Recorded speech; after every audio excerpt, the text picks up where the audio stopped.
"Stop struggling," I ordered as I strapped my older brother down to the stretcher.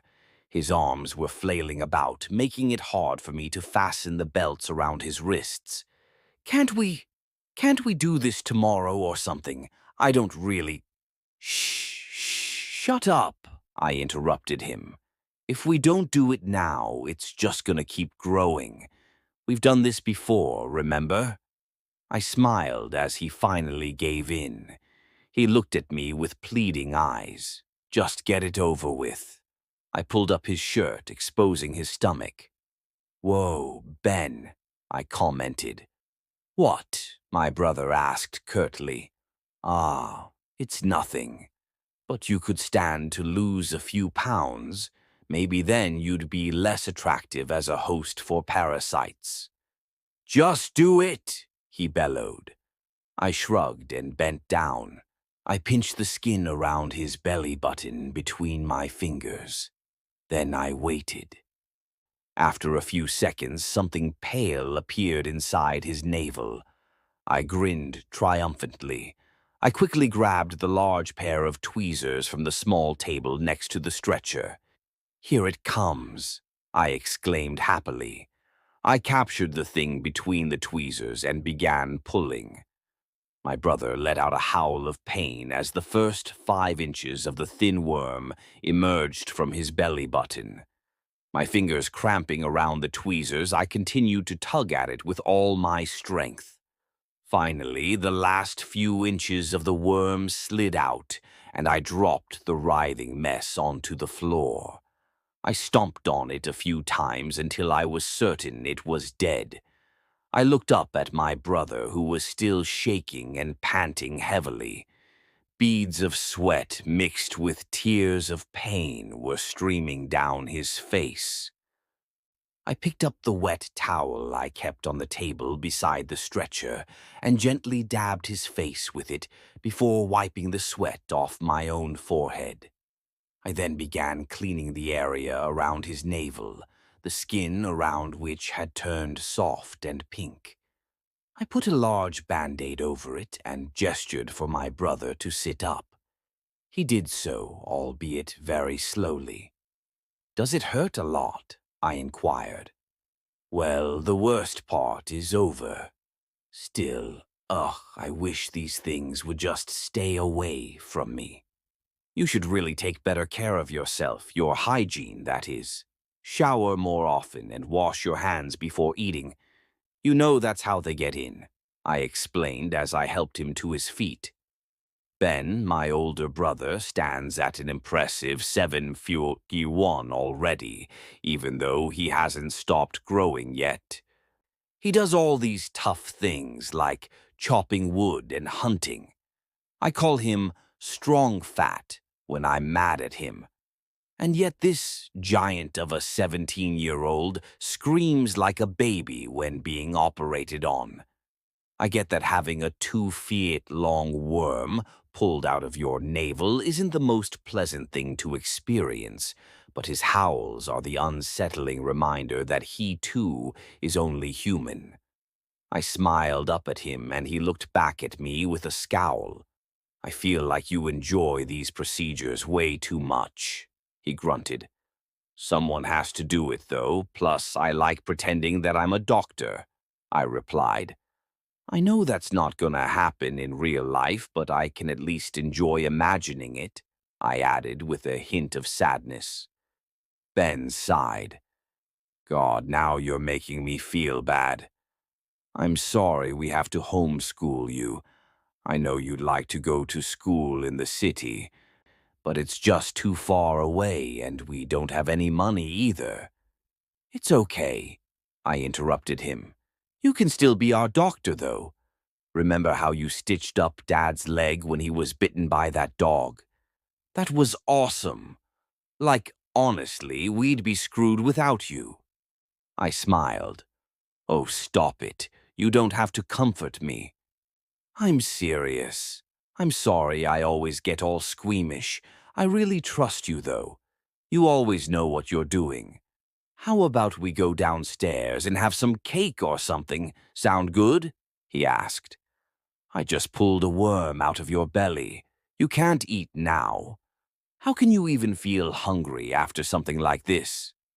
My stomach just feels really empty now, he replied with a shrug. Both of us burst out laughing, and I followed him down the stairs and into the kitchen. I sat down at the table, and Ben went off to get the cake box from the pantry. The cake box is a beautiful wooden pink box I found down at the creek about 2 years ago. When I first found it, it was empty.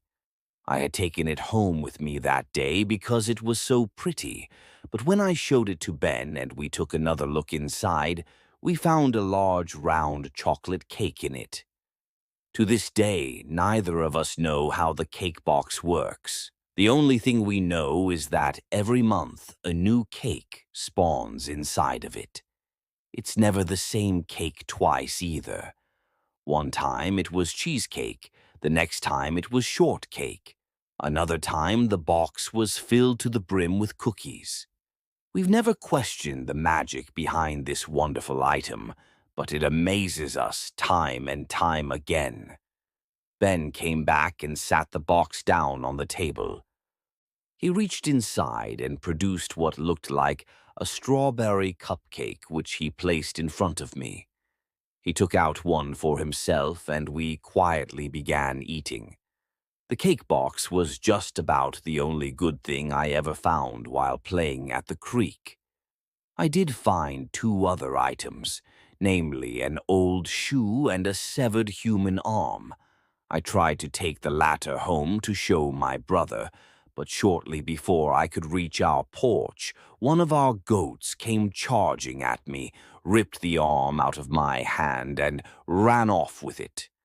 I'm not exactly sure what it did with the arm afterwards, but I have a hunch it ate it. The sound of raindrops hitting the ground outside broke the silence, and Ben rose to his feet. I noticed that he was limping slightly. His stomach probably still hurt. He staggered over to the window and looked outside. "It's getting dark out there," he murmured. "Probably gonna have a thunderstorm any minute." "Should I go and check the chicken coop?" I asked. "Our chickens tend to get a little scared during thunderstorms." "No need. They can just go inside their little house. The chicken coop's locked, so I don't think any of them are going to try and wander off." He turned around to face me and let out a long sigh. "Go get your brother."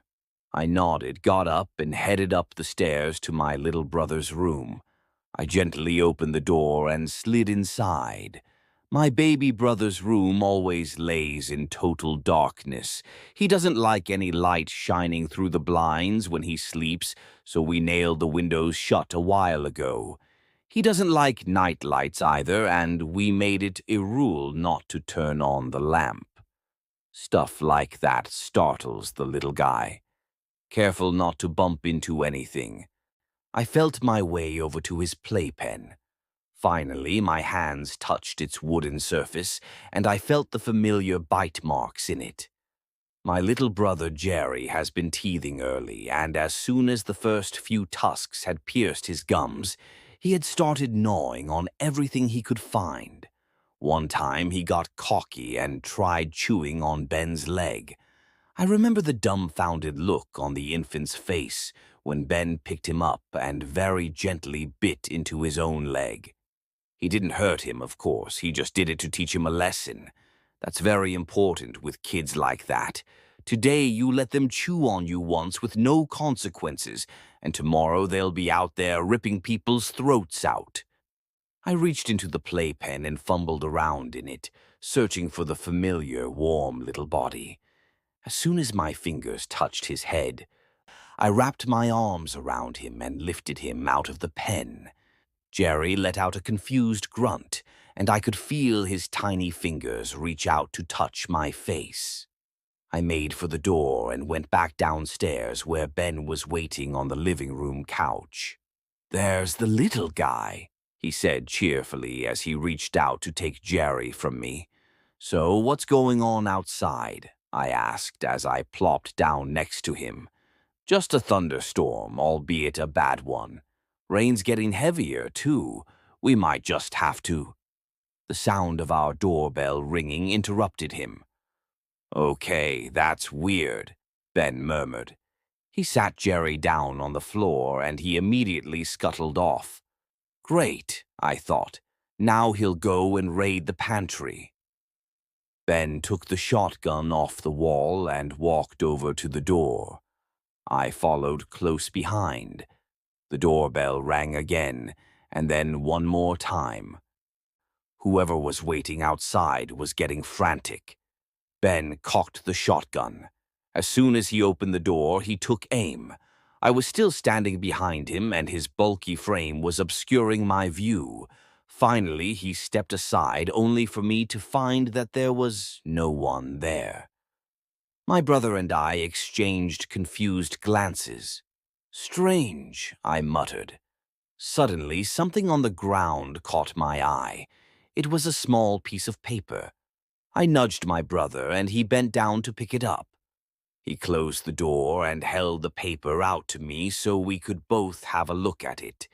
Even though it was almost completely soaked, the words written on it in black ink were still legible.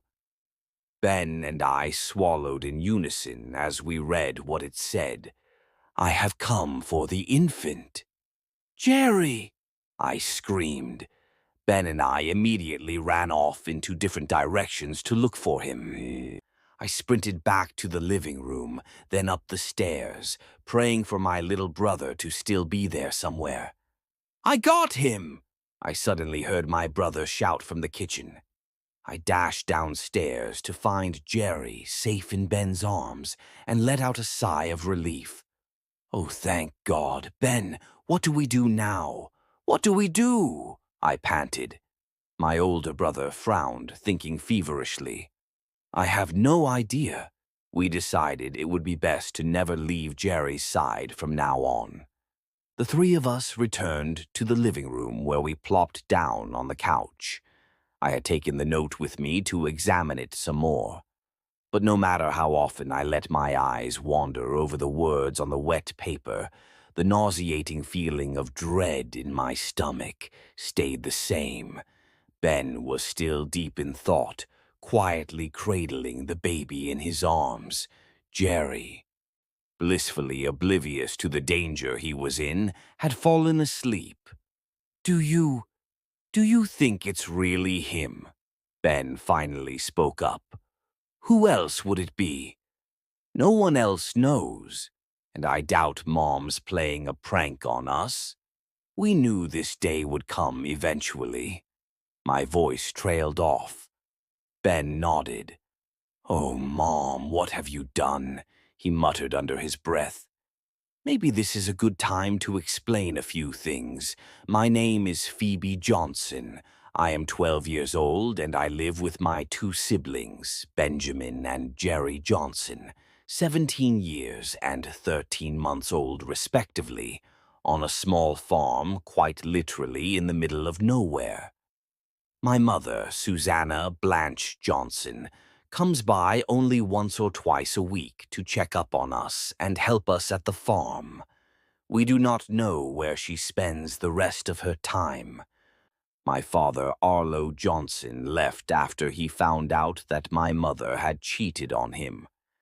We haven't heard from him in over a year. Now, the thing with Jerry is that he is the result of Susanna Blanche cheating on her husband. I love my little brother dearly, and I don't blame him for anything. But I sometimes wish my mother had cheated on my father with another human being. But apparently her marriage with Arlo had not only caused her to become bored of him, but of the entire human race. We found out when Jerry was born. He came out with soft bits of fur all over his body, two tiny horns on his head, hooves for feet, and eyes glowing like embers. I still remember Dad throwing his shoe at Mom, calling her a supernatural tramp. 2 days later, Dad was gone. He left a note pinned to my bedpost that read, "To my two children, Phoebe and Benjamin. I love you very much, but not enough to put up with this crap. Goodbye. I miss him sometimes. We had to sell our cows because there was no way we could handle them with Arlo gone. We did manage to keep up the rest of the farm, though. The goats, the chickens, the bunnies, and the fields. Our land is very small, just small enough for us to handle doing all the work. Ben takes care of the crops. I take care of the animals. It's been that way ever since. We make enough money off of it to get by. When Mom comes over, she takes most of the stuff we've harvested with her and sells it to whoever she goes to when she's away. Then she comes back a few days later and gives us the money. We've asked her a couple of times about Jerry's father, but she would only ever give us small scraps of information. From what we could piece together, though, he was some kind of forest creature and not a very friendly one. Of course, we never met him. Mom gave us a few hints that maybe he would try and reach out to his son at some point and to watch out for him. We adore Jerry. He's the sweetest little thing, and we are not going to let anyone take him away from us. But now that this day had come, we were scared, especially since we had no idea what we were dealing with. I think that was what was most unsettling to my older brother. Benjamin has always done everything he could to protect us, and he usually succeeded. He's strong, like really strong. He had been strong enough to fend off a rabid wolf when he was 13. He had been strong enough to kill the thing that had eaten our chickens when he was 15. We still don't know what that creature was, but it stood over 6 feet and 5, and its skin and fur currently adorn the living room floor, serving the purpose of a carpet. But what use was strength and courage when the thing you're going to fight could be literally anything? I watched as my brother kept cradling the infant. The rain outside kept getting heavier, and the wind was howling, thunder crashing in the distance. Phoebe, go check if all the windows are shut, would you? Don't want it raining in, Ben murmured. I simply nodded and made my way into the kitchen. Both windows were closed. I looked outside to see the yard lay in darkness. I had never seen anything like this before. Thunderstorms around here can get pretty nasty, but this time the heavy rain clouds had seemingly blocked out all the light. How was that possible? Had I not known it was noon, I would have thought it was nighttime. I looked out onto the small field. I frowned. Was there someone next to the scarecrow? I had to strain my eyes to make out the dark silhouette against the gray sky. And yet, the longer I looked at it, the more convinced I became. Someone was standing beside the scarecrow. My fingers trembling, I closed the curtains. "Ben?" I called. "I think there's someone out in the field." "It's probably just the scarecrow. Go close the windows," my brother shouted back. "No, it's right next to the scarecrow." "Just close the other windows already. We'll see about it then." I swallowed and walked up the stairs and into the bathroom. The small window was wide open, and the windowsill and the floor below it were splashed with rainwater. I shut the window and quickly dried the rain off with a towel before I made my way into the master bedroom. When Dad was still around, he and Mom would sleep in there. Mom is the only one who ever really uses it now. And she only does so when she stays overnight, but we still keep it clean just in case. I went over to the window. It was shut. I closed the blinds and turned around, but just before I could step out the door, I heard something strange. The sound of fingernails tapping against glass. It came from outside.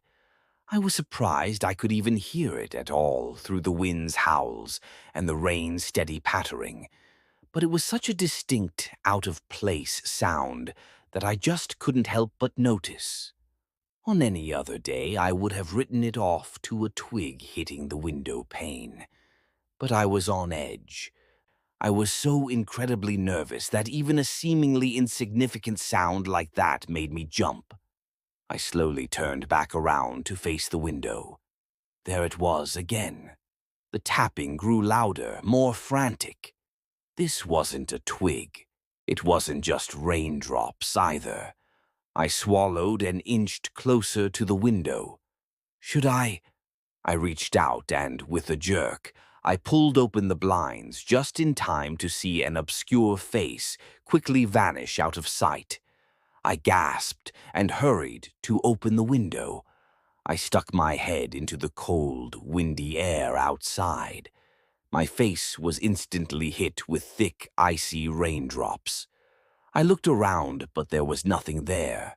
I shut the window and wiped the rain off my face. I was on the second floor.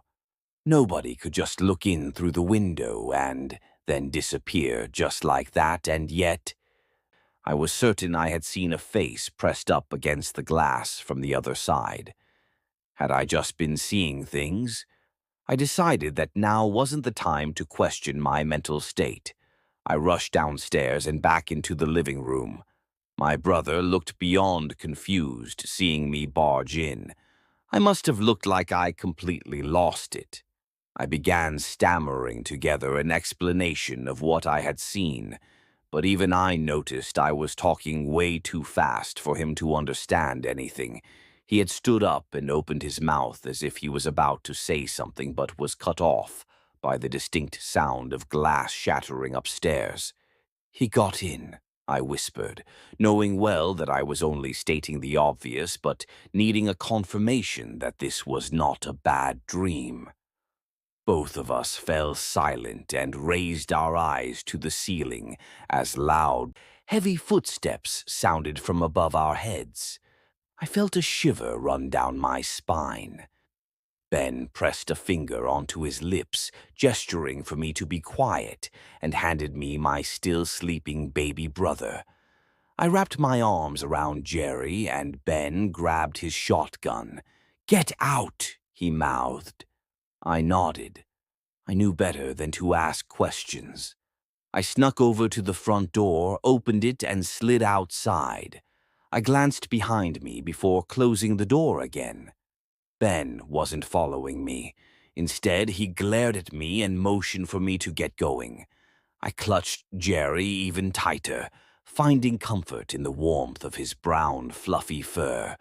Forcing myself to turn my back on my brother, I started running down the path that led to the creek. Mud splashed up from where my feet hit the ground, and behind me, the sound of gunshots rang out into the darkness. When I finally reached the creek, I began to calm down a little.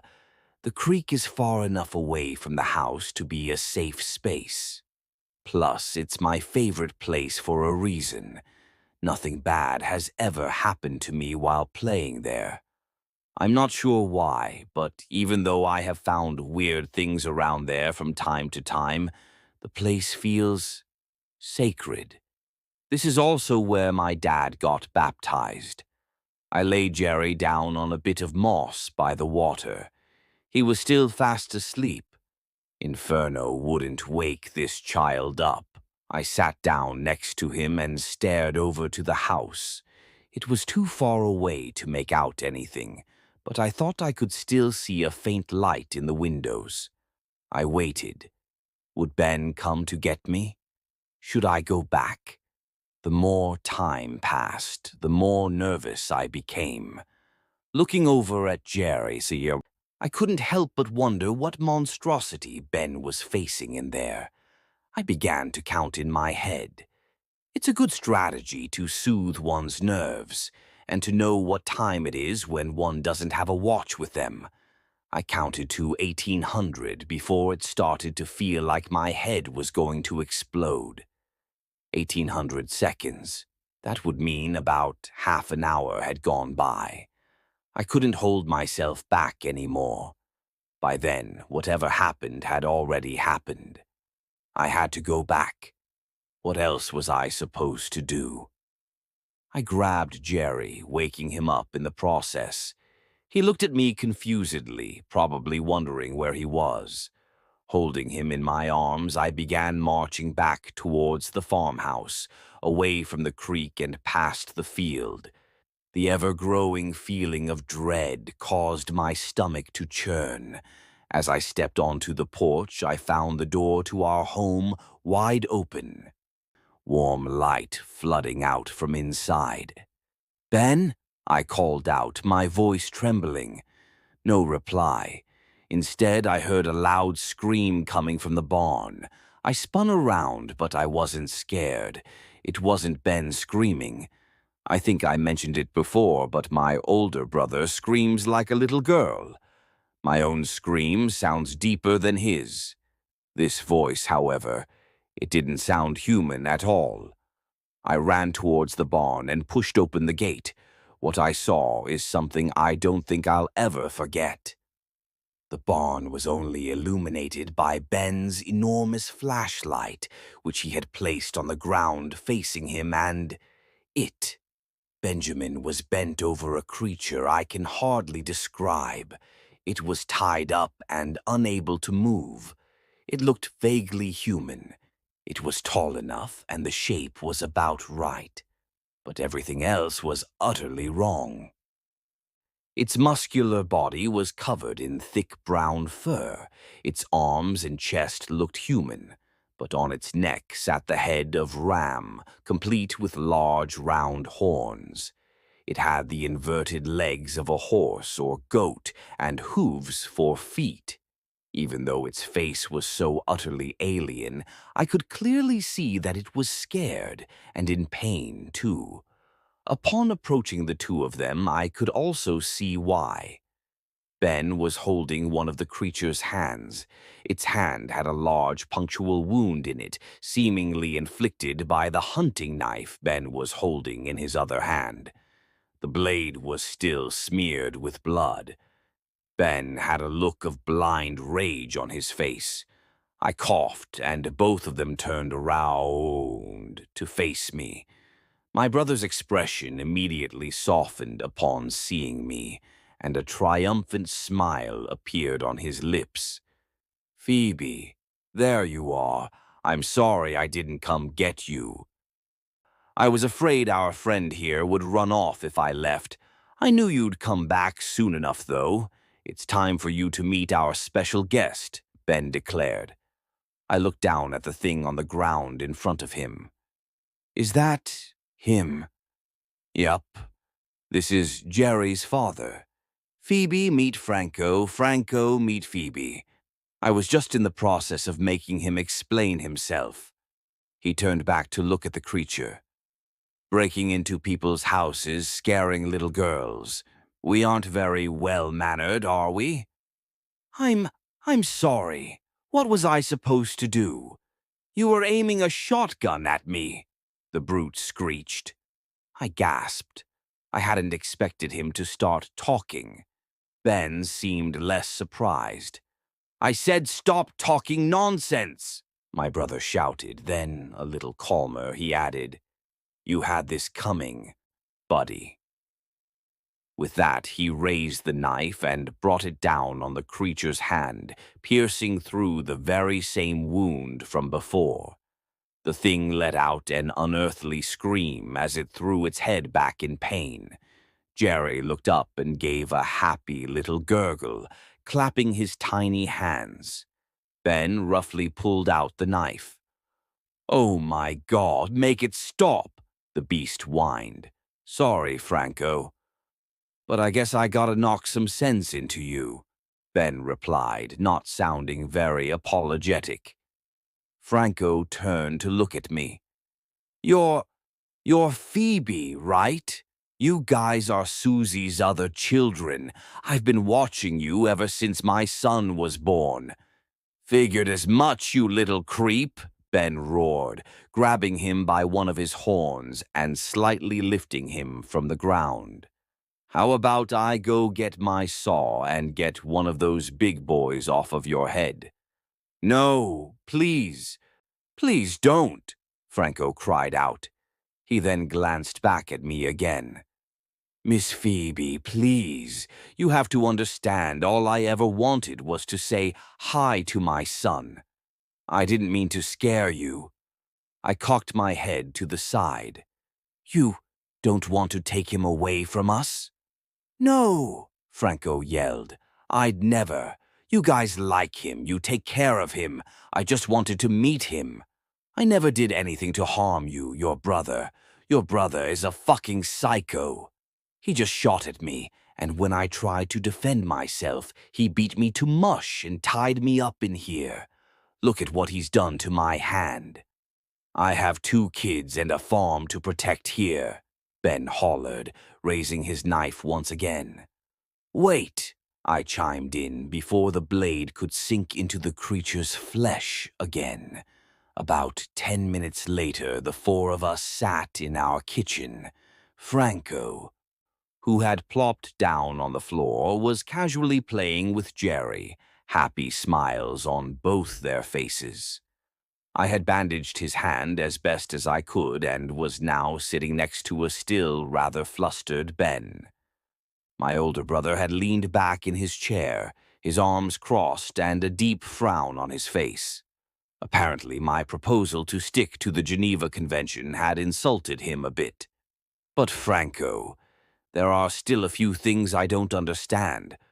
Why did you leave when I tried looking out the window? I asked. Ugh, I don't know.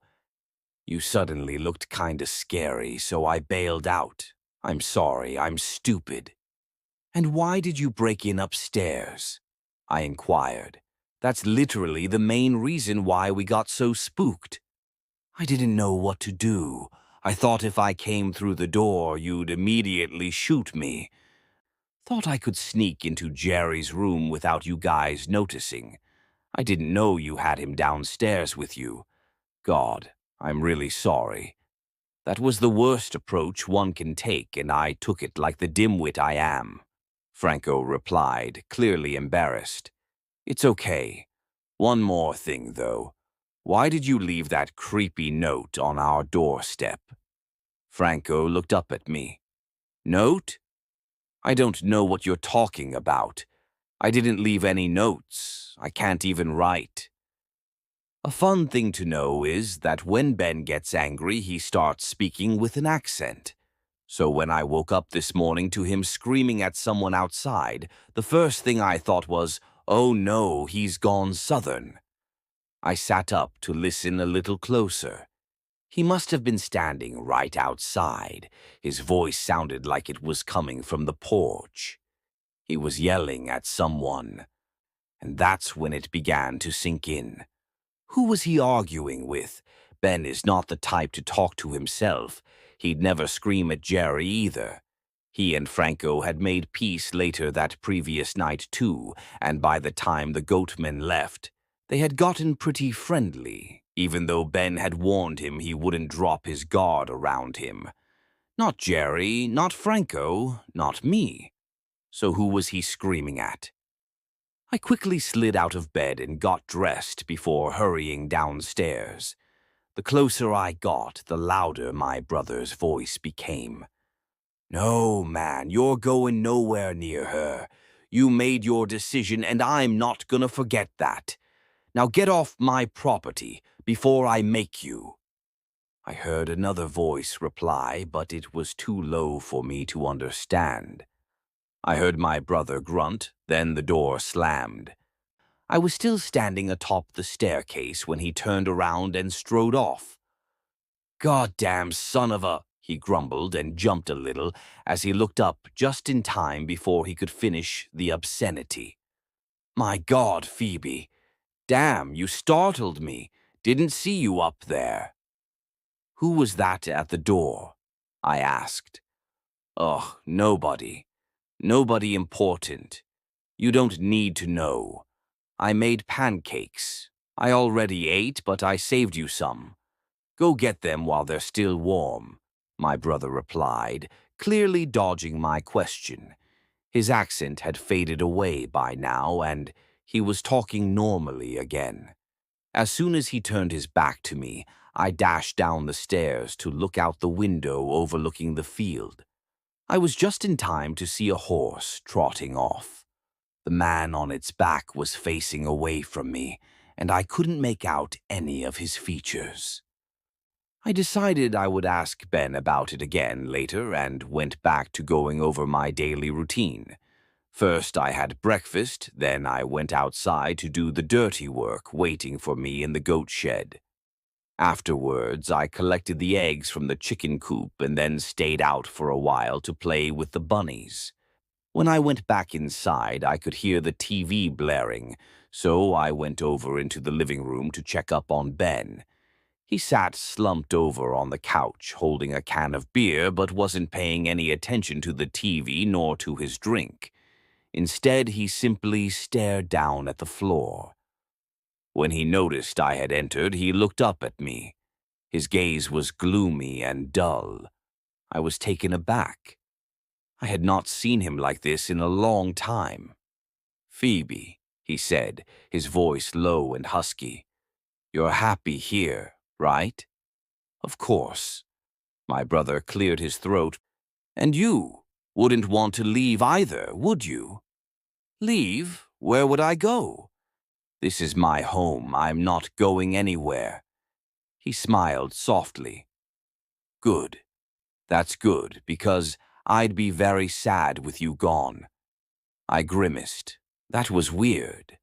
"Are you okay?" I asked. He chuckled. "Yeah, I'm fine. Sorry, it's just, I've been thinking, and if you were gone, I'd be all alone. Of course, I'd have Jerry, but Jerry won't stitch me up when I'm injured. Chances are he'll eat me when I'm dead. But the two of us are a team. We always were. I never understood how siblings could hate each other. I was so happy when you were born. You were adorable. The first thing you ever said was my name. You were all like, Ben, Ben, Ben, Ben, Ben. And it was the cutest thing I've ever seen. So whatever you do, please don't abandon us." I was dumbfounded. "I won't," I replied. "I don't really get it, though. What do you—" He turned up the TV volume before I could finish my sentence. A little later, with all my chores done, I decided I would go play outside. Ben had taken Jerry out of his playpen and was keeping him busy downstairs, watching some children's show with him. I told him I'd be back in a few hours and then basically dashed through the door. I headed straight for the woods. The woods adjoining our fields are amazing. There's just no other way to describe them. They're lush and beautiful, but only by day. At nighttime, things get a little unsafe in there. This is also why I have never been allowed to stay out by myself after dark. That's when the unpleasant fellows come out. I've seen quite a lot of strange things happen here. When I was really little, around 4 or 5 years old, my father Arlo and his buddies were hunting a bear that had been seen roaming the area around their farms, including ours. Normally, this wouldn't have been much to worry about, but the bear had begun to get closer and closer to the actual houses. One of my dad's friends, I think his name was Cletus, even swore up and down he had seen the animal look inside through a window one night while he was in bed. The bear kept showing up, and when Arlo first saw him, he thought it had rabies. It had foam at the mouth, and its fur was matted and dirty.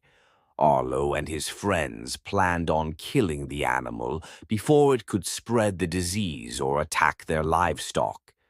They chased it away from the farms and shot at it non-stop, from a safe distance, of course. But no matter how many bullets it took, it just wouldn't die. It got pretty close to my father at some point, and that's when he saw that the bear's eyes were red. They had a demonic glow to them, making my father, a grown man, almost piss his pants. At least that's how he relayed it to me. They eventually did manage to kill it, but when they tried to move its corpse, one of the men accidentally touched the foam at the animal's mouth. The foam immediately began burning into his skin like acid. He had to be brought to a hospital in the city. Another time, Susanna Blanche, my mom, had brought Ben and me out to the fields to play hide and seek. Arlo had told us we shouldn't because we'd only trample down the crops. But she had insisted because, in her mind, it would be really fun. It was fun indeed, until we lost Ben. We couldn't find him anywhere, and it was starting to get dark. Mom and I kept calling for him to come out and that the game was over. We got no reply until we noticed movement in the field a bit further away from us. As we approached, we could hear Ben shout out to us. We found him wrestling an alien-looking creature. The thing was black all over and looked a bit like a very small deer, but instead of 4 legs, it had 8. We were scared and attempted to help him, but Ben, who seemed utterly calm, told us to stay away. We stood next to him and this thing, both of us completely dumbfounded, watching as my brother pinned it to the ground and broke one of its legs. The breaking bone made a disgusting crunching sound, and the thing screeched in pain. Ben then simply stood up and let it scuttle off into the distance, as best as it could. My brother never really bragged about it. When the creature was out of sight, he just apologized for having kept us waiting and said he'd like to play some more. When I asked him about it, he said the thing just came charging at him when he was wandering about, and he simply defended himself. In hindsight, it probably is a bit strange for a kid to react like that, especially since he was just 11 years old at the time. To return to what happened today, I was walking around aimlessly. When I'm in the woods, I'm always on the lookout for things that might be useful or interesting. I have already found a few strange plants in there. Whenever I find something cool, I take it home with me to examine and preserve. One time I found a beautiful pale flower that looked like a rose had morphed with a lily. I picked it and went home with it, where I put it in a vase. When it got dark and I turned off the light to go to bed, I noticed that the flower was glowing. I must have sat there for around 2 hours, just staring at the petal's soft white light. Ever since then, I've been hoping to find something like that again. So, as always, I kept my eyes open as I was wandering about. Suddenly, I heard something, a frail, weak whimper coming from somewhere near me. I looked around. There it was again. I listened intently, trying to figure out where the sound was coming from. "Help me! Help!" I spun around. It was the voice of a woman, weak and frightened. It was close. I rounded a few bushes.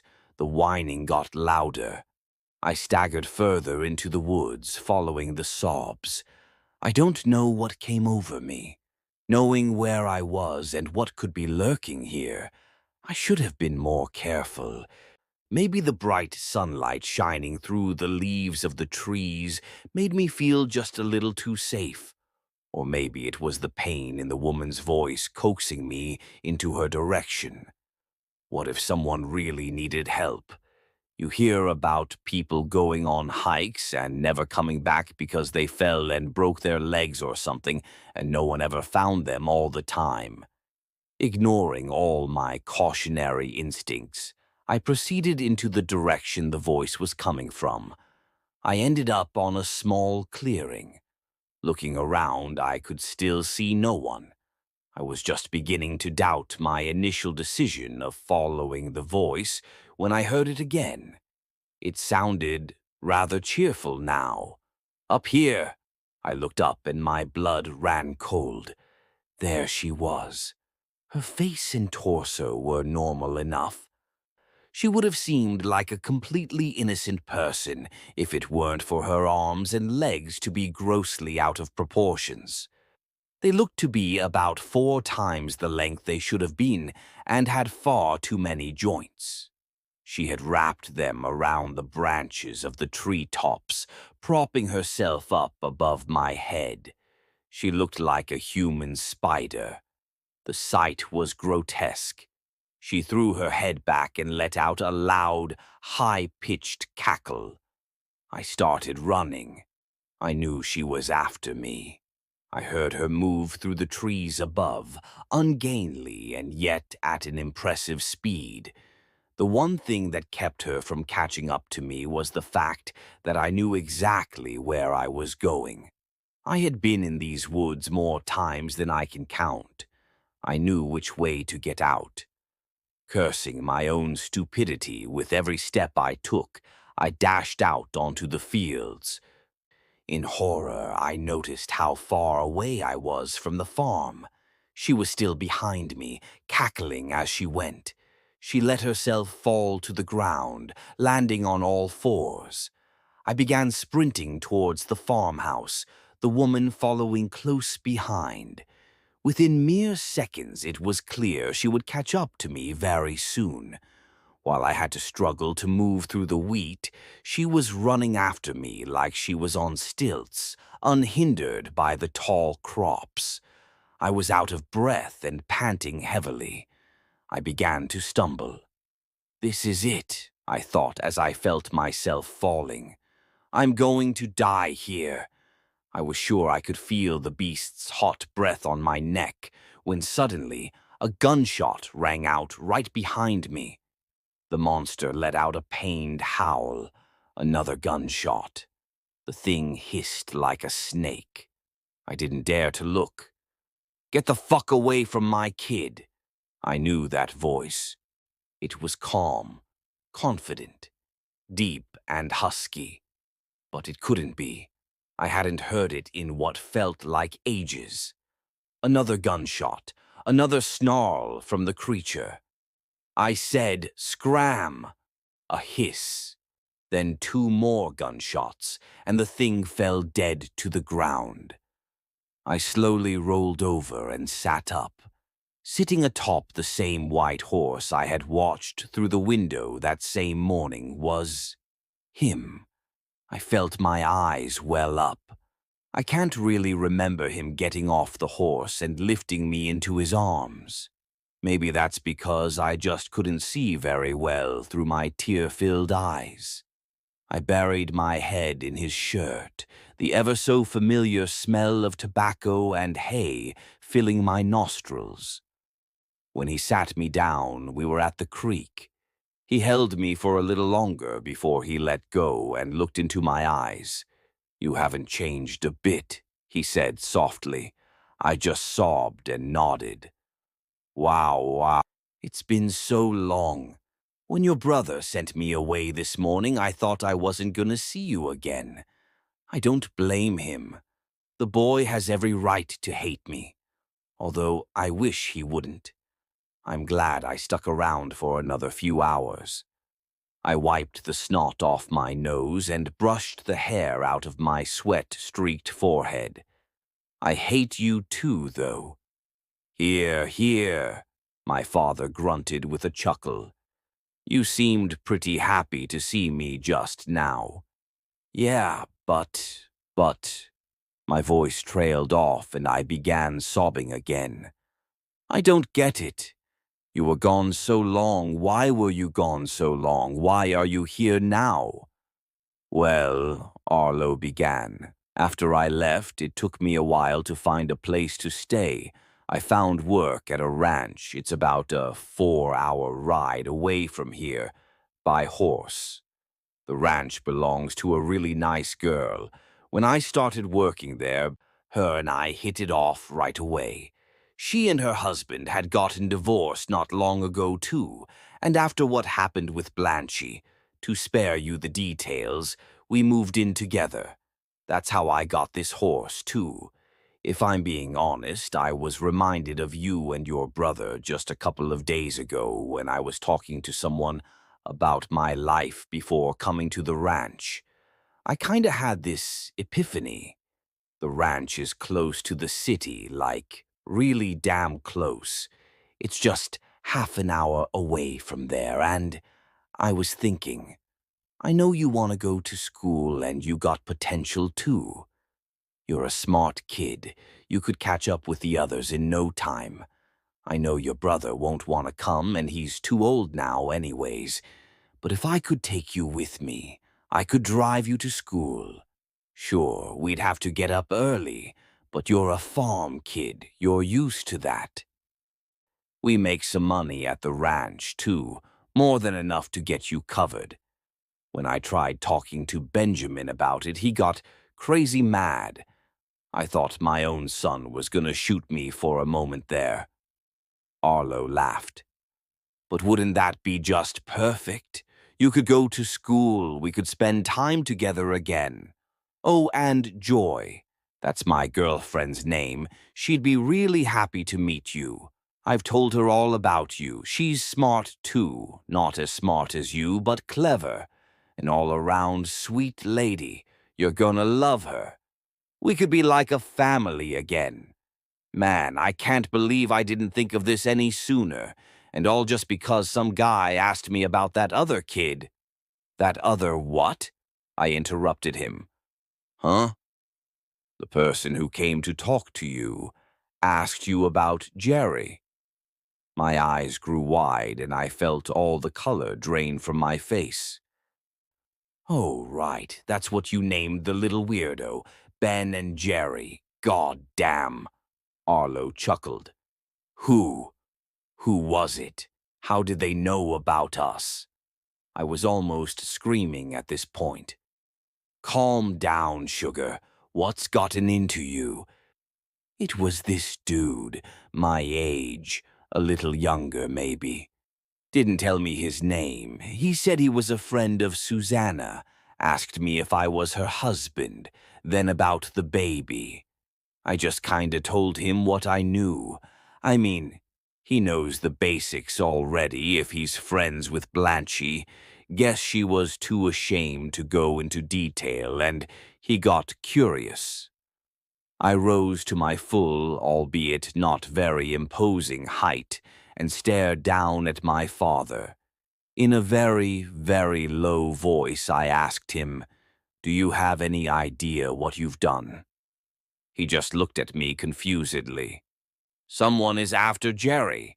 They've threatened us. We have no idea who, but we're certain they mean business, and you are the one who told them about us.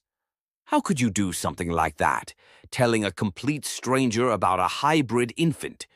What were you thinking? Arlo shrugged. What do I know? They can take the little bastard for all I care.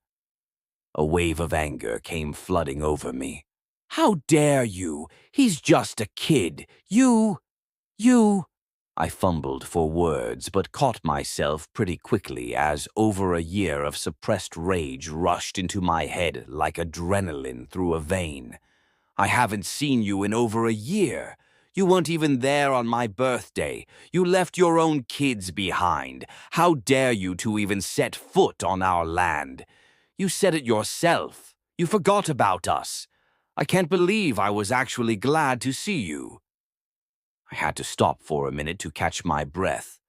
All this time, Ben's been watching out for us while you were riding horses with your new girlfriend. Didn't look like watching out to me when you were running alone through the woods just now. Arlo was screaming by now, too. Yeah, but that was because I was being stupid. Plus, you know no monster ever attacked us in broad daylight. This was completely unexpected and not like it usually is. Usually, I would have been safe, I yelled back. Ben protects me, and he's way better at it than you'll ever be. Not that he'd have to try. It's 'cause I actually fucking mean something to him. He'd never leave me alone like you did. Oh, so you're gonna stay here in bumfuck nowhere with your psycho brother, then come with me and get the chance to make something out of yourself. Is that what you're saying? How do you even talk to me? I'm your father. Damn it, Arlo growled. My eyes narrowed, shrinking into small, hateful slits. You're not my father, I said in a low voice. Benjamin is. This left him speechless. He looked at me with wide eyes, his mouth agape. I gave him one last wrathful glare before turning around and walking back to the farm. When I opened the door, Ben was just coming downstairs. He was holding a hammer and a few nails. Hey there, did you have a good time? I just finished nailing the broken window shut. I've been thinking. We should put up a fence around the farm, like one that shocks you when you touch it. You know, to keep out intruders. I looked up at him. As he saw my red, swollen eyes and trembling lips, he immediately dropped his hammer and the leftover nails. He knelt down and I ran straight into his arms. I didn't have to tell him everything. Just a bit of stammering was enough for him to understand. He knew. He sent me off to take a bath and change into clean clothes while he called Mom on the phone. When I came back down, he told me she would come over the following day and bring us everything we needed. She says she's going to stay a little longer this time, Ben explained. Not just because of Jerry. She's coming to cheer you up. Don't worry too much, he added. What about the monsters? Nothing like this has ever happened before, not by day. I think something has gotten them riled up. What if they're all gonna start attacking now? I asked nervously. What if whoever's after Jerry is making them more aggressive somehow? You know, to get to us. Ben gave me a reassuring smile. We'll find out who Arlo talked to. He's the one who's after Jerry, that's for sure. We'll figure out what his deal is, and together, as a family, we'll tear him a new one. It was a quiet evening. At least it was until Susanna Blanche came around. She let herself in to find Ben and me asleep on the couch in the living room. Jerry had curled up on top of my older brother's large stomach and dozed off as well. Ben had sat down his shotgun next to the couch. This was his idea of cautionary measures, keeping a weapon close to you while taking a nap with two children. Susanna Blanche took the shotgun out of his reach before reaching into her pocket to retrieve her cell phone. She searched something along the lines of monster jump scare on YouTube, turned up the volume and played the short video. The loud screeching of some CGI demon startled the three of us awake. I screamed and Ben tried to grab his shotgun. Realizing it wasn't there, he looked up to see the source of the noise being our mother, who was laughing out loud at our terrified faces. He screamed at her for a solid minute before giving up, seeing as she could not stop laughing at her son's embarrassment. She hugged me and picked up Jerry, who had tumbled onto the couch. She was still laughing when she led us into the kitchen to fetch herself a cup of coffee. To Susanna Blanche, there's nothing funnier than affectionately abashing her children.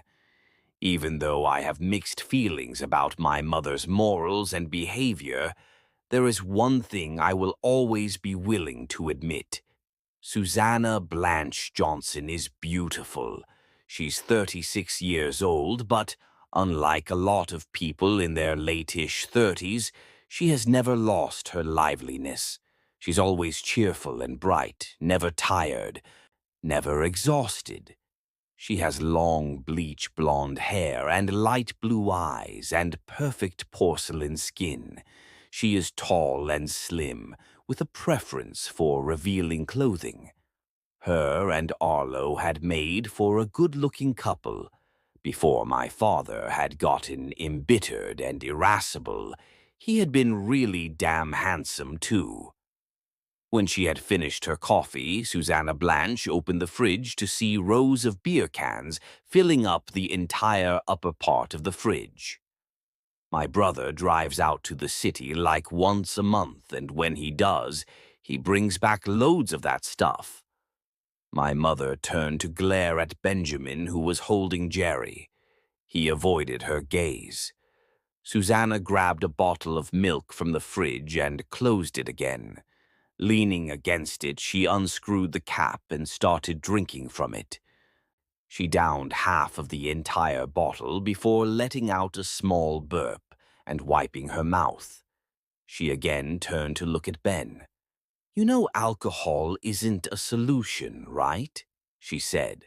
Her voice always had this alluring undertone many guys liked so much. I remember Arlo once punching a buddy of his in the face when he told him he thought his wife's voice was sexy. It's a common misunderstanding that my mother speaking like that means she's interested in the one she's talking to, but her voice is just always like that. Ben grunted. "I have a lot of problems, okay? Yeah, and I can tell you cheap beer won't solve any of them." Susanna emptied the milk bottle and threw it into the trash can in one swift motion. It clanked right in and she threw her hands up. "Whoo! You seen that, kids?" She again wiped her mouth and sat down on one of the chairs. "Now, of course I'm not here to drink your milk. I'm here because my sweet Phoebe is sad." Before I knew it, she had grabbed me by the arm and sat me down in her lap. She began talking in that ridiculous voice people use when talking to babies and dogs. "You're mommy's little girl, aren't you, sweetie? Arlo is such a big ol' asshole for making you all sad. He can fuck right off, can't he? We don't want him round here no more, do we? God damn it, you're so cute." She pursed her lips and pinched my cheek. "Mommy's brought you a present.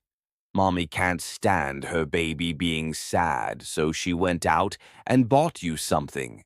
You're gonna be happy again in no time once you see what I've got for you," she sang.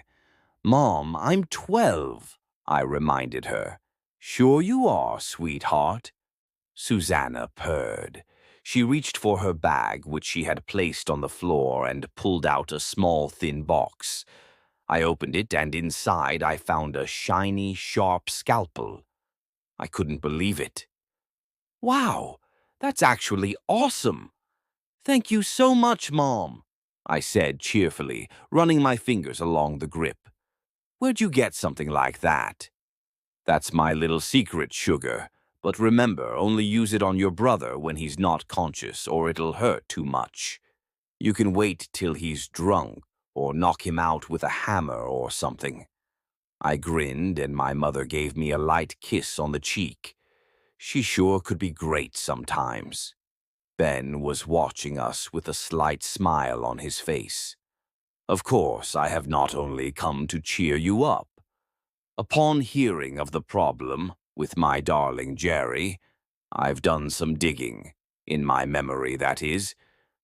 I think I know who could be interested in Jerry. See, something strange happened when I was giving birth to him," Susanna Blanche explained. Both Ben and I leaned forward in anticipation. "What?" my brother asked nervously. Neither of us had been in the hospital with our parents at the time. We were at home waiting for them to come back with our new sibling. "Not even Arlo knows about this," my mother continued, only to pause right away. "Spit it out," I urged her. "Well, I was already in my labor pains, and they were coming at a steady rate. But the little bugger wasn't quite ready yet. So I lay there in the hospital bed, panting and groaning in pain. Having had you two kids before, I thought it'd be easier this time, but it was so much worse. In hindsight, it might have been because of Jerry being Jerry and not a normal baby. I didn't know that he was Franco's at the time. Oh, right, Franco is the name of Jerry's. We know, we've met him. Go on, Ben hurriedly explained. My mother gave him a strange look, but continued anyways. As I was saying, the pain was getting worse by the minute. Arlo didn't know what to do. He panicked. We ran out of ice and he quickly went to get some. He hadn't been out the door for more than 5 seconds when this other guy came in. He was around my age, dressed in all black, looked awfully serious. I tried to sit up, but failed to do so. My belly's weight was keeping me down. I half expected this guy to have gone into the wrong room, but instead of turning back, he went straight up to me and halted by my bedside. He stared down at me. He was handsome, I guess, but he had eyes like a dead fish. "Excuse me?" I asked, not knowing what else to say. He put a finger to his lips and said in a very soft, low voice, "Don't speak. There's no need to. I'm here to witness the birth of your child." "The fuck?" I replied. "You are Echidna, the mother of monsters." What?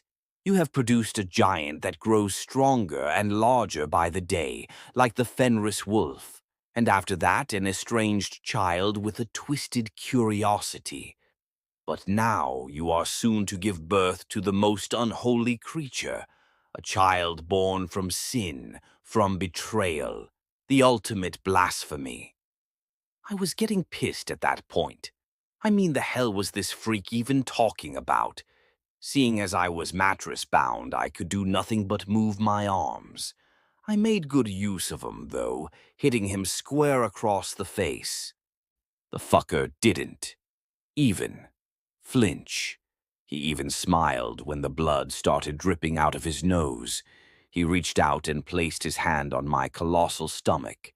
As he did, something began to writhe inside of me. I could feel it coming. My baby was about to come. I screamed, partly for help, partly in pain. The stranger pulled back his hand and ran out the door. Only seconds later, Arlo and the nurses came in. I still remember how much it hurt. It was torture, way worse than squeezing out you two. The nurse screamed at me to keep pushing, but after the first minute or something, I already felt like I was completely exhausted and drained. To be honest, I thought I was going to die for a moment. It hurt so much. I wouldn't even wish for old Arlo to experience that sort of pain. Well, the little one finally came out, and you know what happened then. I never saw that man again. I know he did something to initiate the birth. Maybe he even made it extra painful or something. It felt like my insides were torn open. God, it must be the same guy. He wants Jerry. I don't know why, but he wants him. My mother wore a deep frown by the time she ended her story. I got off from her lap and put the scalpel into its narrow box, which I tucked away in one of the large pockets of my dress. Judging from the way you describe his speech, he might be from some sort of religious organization. What he said doesn't add up, though. It's all just a ton of weird stuff mixed together. Blasphemy, sin, echidna, the Fenris wolf. The first two sound kinda Christian, but echidna and Fenrir are actually creatures from Greek and Norse mythology, respectively, I explained. "How do you know stuff like that?" Ben asked. "Because I pick up a book from time to time, goddamn," I replied, slightly annoyed. "What matters is that whoever he was, he has known about Jerry even before he was born. How is that possible?" Susanna Blanche shrugged. No clue. I mean, I didn't even know the kid was Franco's until, well, I mean, it was pretty obvious when he came out. What I'm saying is I didn't tell anyone, and I doubt Franco did. You guys said you met him. He's not the kind to give out information to some religious weirdo, is he? Absolutely not, Ben stated. He's a good guy, a bit of a pushover, but a great guy. Pushover? He sure wasn't like that when I knew him, my mother remarked. Either way, we have to ask ourselves whether this mystery man is actually human. He might be something else, I said. So what if he isn't?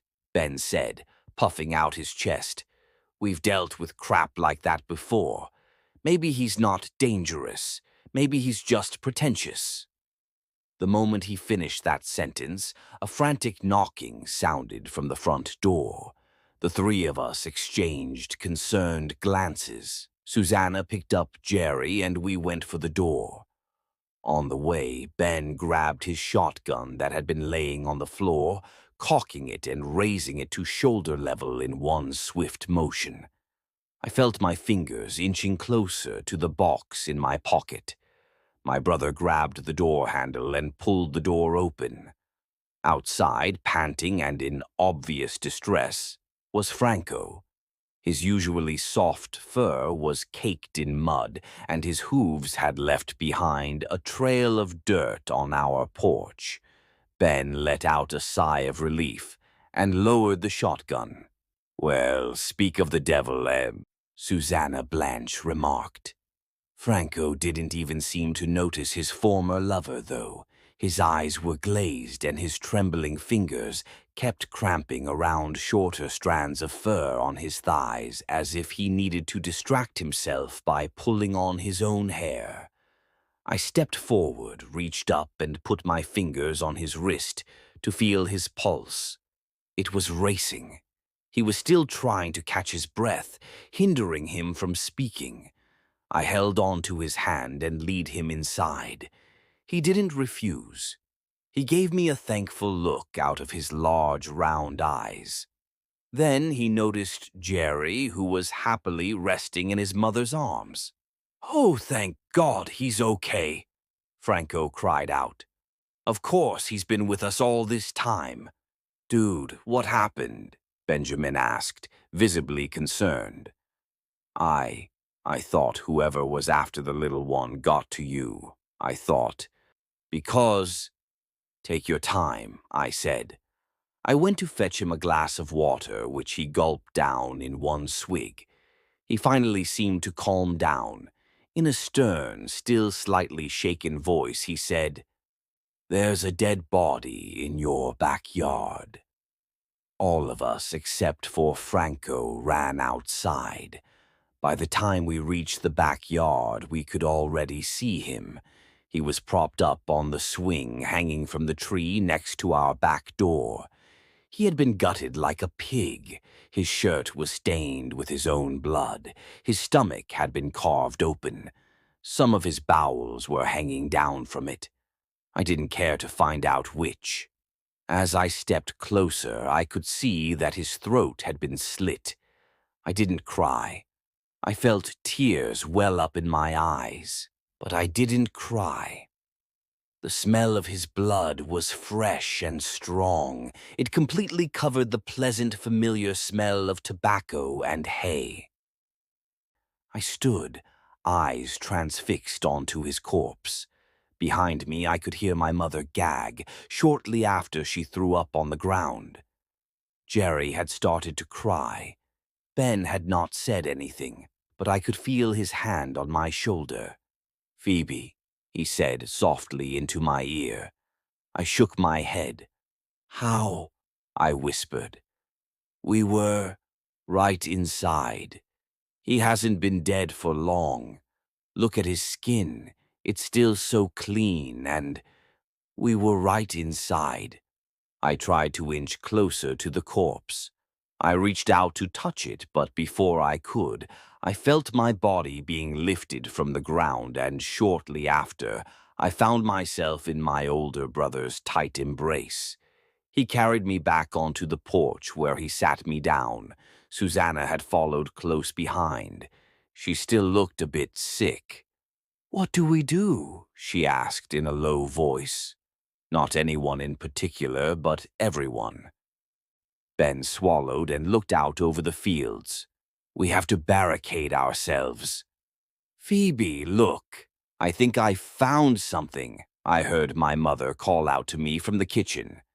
When I went over, I found her sitting in front of her laptop at the kitchen table. "What is it?" I asked, walking up to her. Susanna Blanche tucked a strand of long blonde hair behind her ear and turned the screen for me to take a look. It showed something that looked like a professional website, nothing suspicious. But when I leaned in to take a closer look, I felt my head starting to spin. "You think you're safe? You think a bullet can protect you? Wrong. We here at the Center for Cryptozoology know that there are things out there that are not to be messed with. Learn more about how to keep you and your family safe now by joining us on our forum. Here we will discuss the dangers nobody warns you about. We are not afraid of the truth.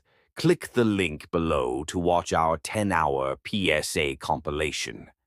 "What in the ever-loving?" I murmured. My mother took a swig of her beer and shook her head. "Was hard enough to find anything with your god-awful Wi-Fi connection. The world probably ends 2 days later here. Either way, this is the official webpage of the Center for Cryptozoology. And now, take a look at the guy who runs that thing." She scrolled down to show me the image of a man in his early 40s. He was dressed in a black suit and had a stern look on his face. He was tagged as Dr. Blake Cornwall. "Is that him? The guy who came into the operating room?" I asked. Susanna Blanche nodded. "Hell yeah, I'd never forget that face. I knew I'd recognize him when I'd see him again. Look at the pictures of the staff."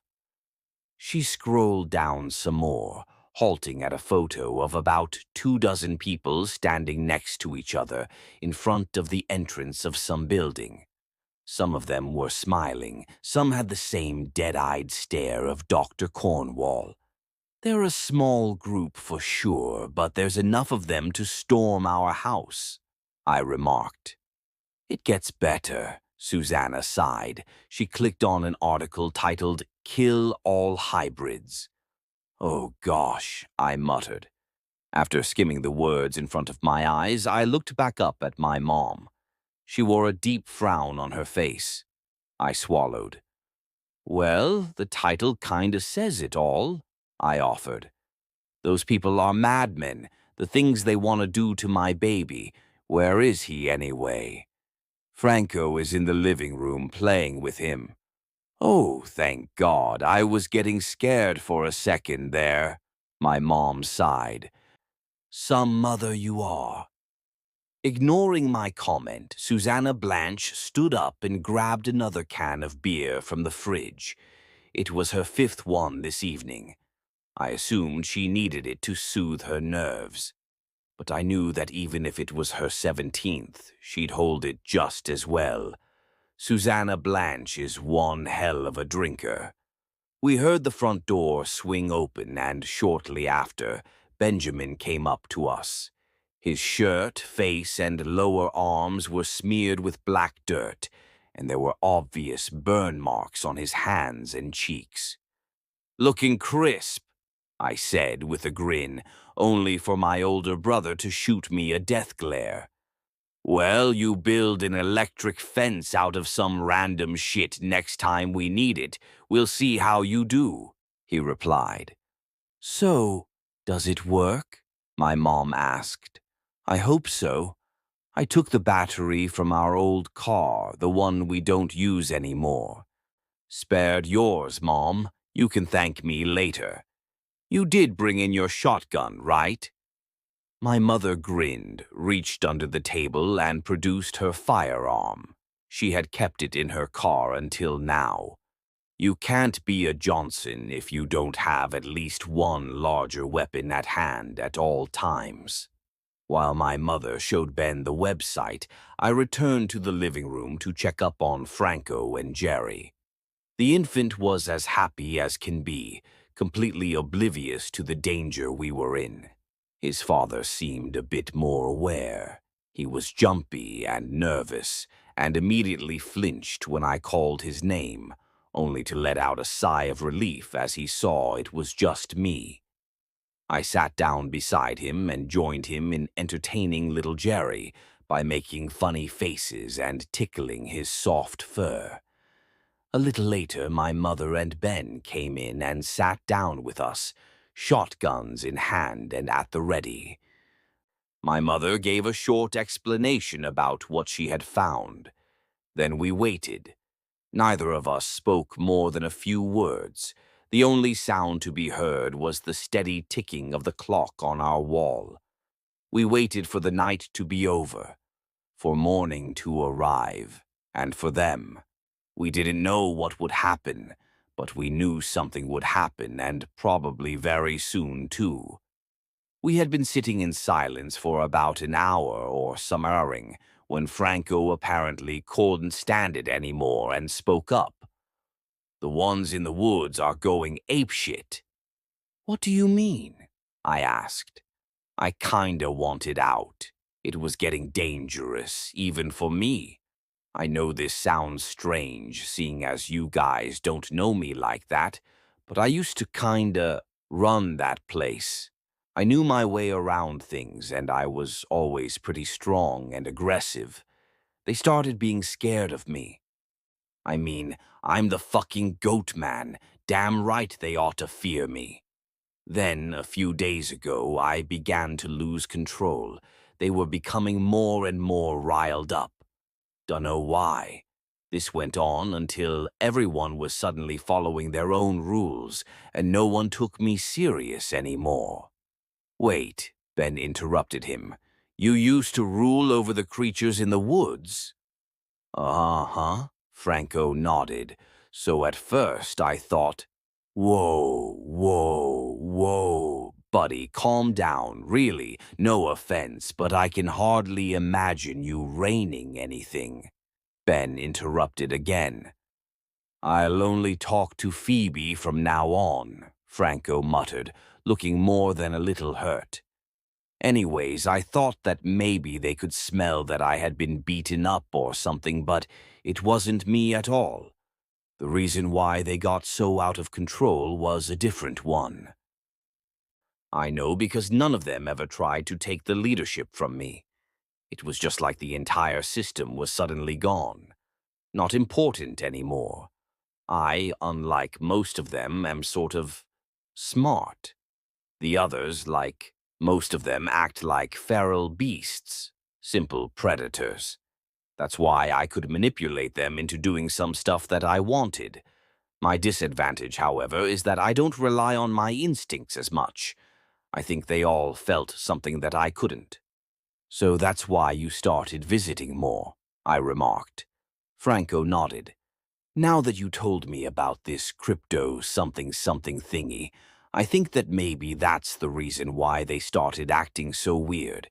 Maybe because these people have been sneaking around in the woods behind my back." Another minute of silence followed. Feeling myself becoming more nervous, I crawled over to Ben and nudged him. He lifted his arm and let me shuffle underneath it, then closing it around my shoulders. I leaned against him, trying to seek comfort in the warmth of his chubby chest. But the fact that even my brother, my ever-present guardian angel, wore a deep, concerned frown on his face kept me from feeling as safe as his hug would normally make me feel. I could see Susanna Blanche look at us from the corner of my eye. My mother cleared her throat. "Kids, I don't want to get you even more frightened, but we're kind of in a bad situation here, and I don't know if I'll live to tell you when this is over." "Tell us what?" I asked. My mother sighed.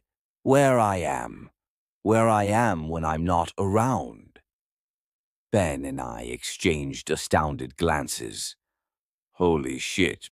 I've been waiting for this moment for so goddamn long, I can't believe it's here now." Ben gasped in sincere amazement. "Okay then," Susanna breathed. "Where to begin?" When Arlo and I went our separate ways, I knew I needed to find a job to support myself and you kids. I used to go to the market to sell our stuff every week, but with the cows and the help of my no-good husband gone, that wouldn't be enough anymore. So I started looking around in the city, like a bit further away. The farthest I could get away from Arlo was just about enough. I found a job pretty soon. I started working as a barkeeper. The place was pretty damn shady, to be honest. But something about it was actually kinda cool. There were always all sorts of people hanging out there. The kind you'd like to be friends with, just as well as the kind you wouldn't want to encounter in a dark alley, and everything in between. A few days later, I found out that the owner of the bar wanted to sell it. It was crazy. He was offering it for just a few $1,000.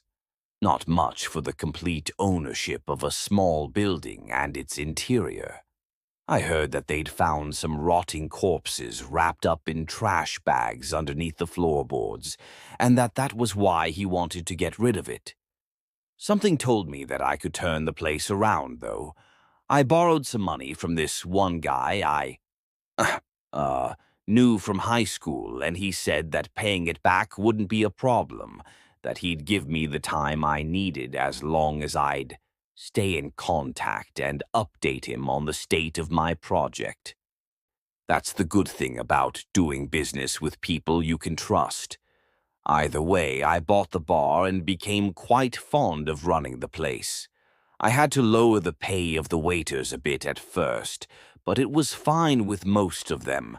A lot of them really need that job, so as long as I pay them at all, they'll be fine with it.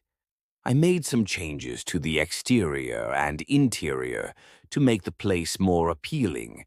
I started promoting it online, too, not as a nice neighborhood bar, but a cool, hot one.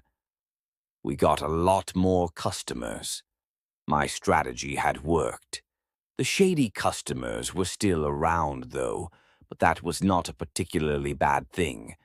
I had gotten to know most of them at this point, and had made it clear that if any of them acted up, I'd throw them myself. None of them were ever any trouble. Then there was this one guy, though, Adam. Adam was in his early 30s, arguably handsome, worked as a male nurse. I told him a lot about you, Phoebe. He said that a 12-year-old conducting medical procedures was a funny thing to think about. We started talking more and more. He was nice, he really was. I could even ignore most of his hillbilly incest jokes. We got along just fine until that one night when he came running into the bar, completely out of it. The three waitresses on duty were chilling in the back room, so we were all alone. I poured him a drink and tried to calm him down, get him to tell me what had gotten into him. He was panting and sweating like crazy. "Give me some more, please," he said as soon as he had emptied the glass of whiskey I had given him. I nodded and poured him some more. There was no one else in the bar at that point, seeing as it was pretty early, so I sat down next to him. I kept asking him what had happened, but he wouldn't give me an actual answer, kept dodging my questions and all. Then he said something strange, though. "Thanks for everything. I really like this place, and I like you, too. Like a lot. But I won't be coming back." I was beyond confused. I asked him what he meant, and he just told me he needed to leave town. That's sad, I told him. I liked having you around. Where are you going? I don't know yet. As far away as possible. Oh, I know that feeling, I replied. No, this isn't an emotional thing. You know what? Here, this is for you. He reached into his pocket and handed me his keys. Wait for 2 weeks, then feel free to go to my apartment. Look under the floorboards, under the bed. I don't think they'll find it. Under the floor's a good place to hide shit. Also, please don't hate me. Why would I? I asked. Just, never mind. He looked like he needed a hug, so I tried to comfort him a bit until one by one the other customers came in. When I had to go back behind the bar, he said goodbye and went out the door. I haven't seen him since. He never came back. 2 days later, some policemen came to question me about Adam. They asked me some weird shit about the guy, wouldn't tell me why though. It was kinda unnerving. I listened to what Adam had told me and waited for 2 weeks until I went to his place. I knew his address because I had been there before. Just to hang out with him, of course. There was barrier tape at his door, but it wasn't sealed or anything. I unlocked it and slid inside, dodging the tape. His place was just like I remembered, a bunch of hospital stuff laying around. I figured he had either taken it home or stolen from work. I did as he told me and went into his bedroom. I moved the bed aside, and after a bit of searching, I found the loose floorboards he had told me about. I removed them and found a book. I decided I would take a closer look at it when I was home, but before leaving I grabbed some of his hospital utensils. That's where I got your scalpel, Phoebe. And not only that, I think the supply I've got will suffice for maybe 2 or 3 more birthdays. Don't look at me like that, Ben. I mean, Adam was gone, chances are he wouldn't need it anymore, and I needed gifts for my baby daughter. As soon as I got home, I opened the book. I didn't really know what to expect. I knew it'd have to be bad. Whatever was in there was related to my buddy having to leave after all. But nothing could have prepared me for what I saw when I took a look inside. There were these photos, pictures of people turned vegetables. There's no other way to describe it. And Adam was in each fucking one of them. He had taken them himself, no doubt. There were selfies of him posing next to a person, with their face all bandaged, blood oozing through the fabric. Others depicted him operating on someone, a young man strapped to a stretcher. Adam was just a nurse. He was no one to operate, and yet it showed him cutting this guy with a scalpel. But there were also images of corpses, lots and lots of them.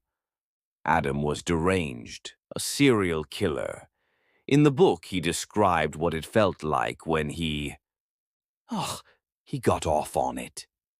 I suddenly felt dirty for having hugged him, having considered him a friend, for having talked to him even. He abused his position to torture helpless people. I didn't hand it in to the police. I know you kiddos will hate me for it, but I don't want nothing to do with the cops. I'm sorry, you guys. I got into this confession way too much. What you really need to know is that I own a bar. Didn't mean to kill the mood. Ben and I stared at my mother. Susanna Blanche seemed very happy all of a sudden. No, not happy. Relieved, as if this story had been a burden for her for a long time now. I crept over to sit in between Susanna and Ben. Both of them put their arms around me. It was strange. We were in danger, undoubtedly, and yet for some reason I felt more secure than ever. Susanna Blanche motioned for Franco to join us. The goatman seemed unsure at first, but then he finally stood up and sat down next to my mother. She smiled and grabbed his hand. He smiled back, as strange as it may have looked. He handed me the toddler, and I held on to my baby brother. We went back to waiting, but something had changed. It's strange how well I can remember these last few hours before the arrival of the people from the center of cryptozoology, especially since everything gets messed up when I try to think of the actual attack. I can't guarantee that the following won't look like a jumbled mess for anyone who reads it. The electric fence Ben had built didn't work for shit. He was pretty angry about it. Not that he'd have time to start cussing, though. They tore down the door like it was nothing. They didn't look like professionals. Not at all. They were a bunch of madmen. The crazed, deranged looks on their faces said it all. They were dressed in uniforms of some sort. It looked like they were going to war instead of fighting a single family. Ben immediately shot at them, and so did Susanna. They killed some of them, I think, but I'm not sure. There were so many of them. Why were there so many of them? Franco stayed back, protecting Jerry and me like an organic shield. It wasn't long before he urged me upstairs. They hadn't discovered us yet. We had hidden away as soon as we heard them trample down the fence. Everything was a blur. The only thing I knew was that I held on to Jerry. I held him so tight. I remember Franco breaking the window in Ben's bedroom. I remember jumping and landing in the mud, still clutching the baby in my arms. Jerry wasn't crying. He was so quiet. He's a smart kid. He really is. Knows when to keep his mouth shut. I don't really know what happened then. I think Franco told me to hide somewhere while he ran off to bring Jerry to safety. He said he knew a place, that he'd come back. I don't know what happened then. I think I ran into the barn, the one Ben used to smoke behind. I buried myself in the hay. I guess I thought it was a good hiding spot. It really wasn't, though. They found me and dragged me back to the house, back to Susanna Blanche and Ben. They were unarmed. Ben was being held back by two uniformed men. He was bleeding from somewhere.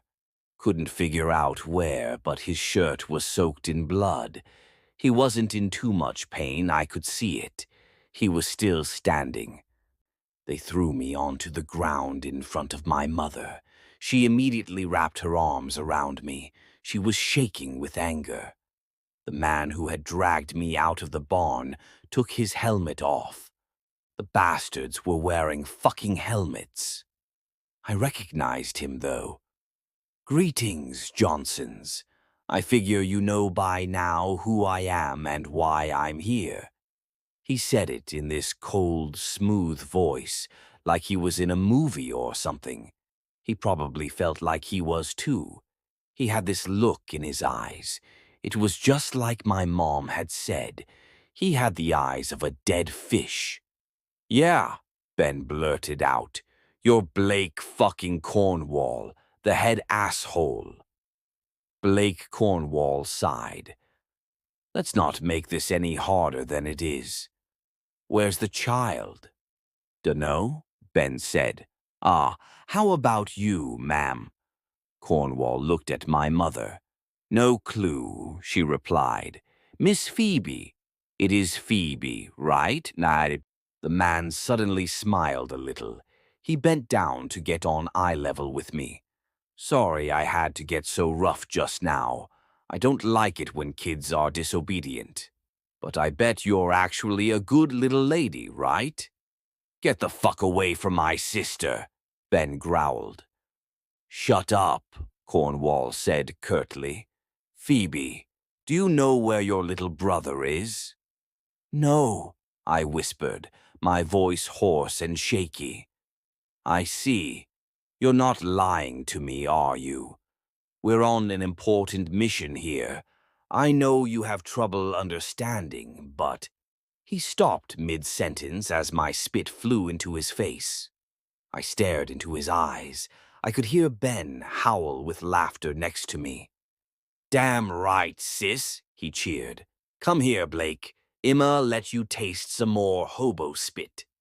Dr. Cornwall wasn't quite as amused. He took a swing and hit me square across the face. His large hand left a burning mark on my cheek and nose.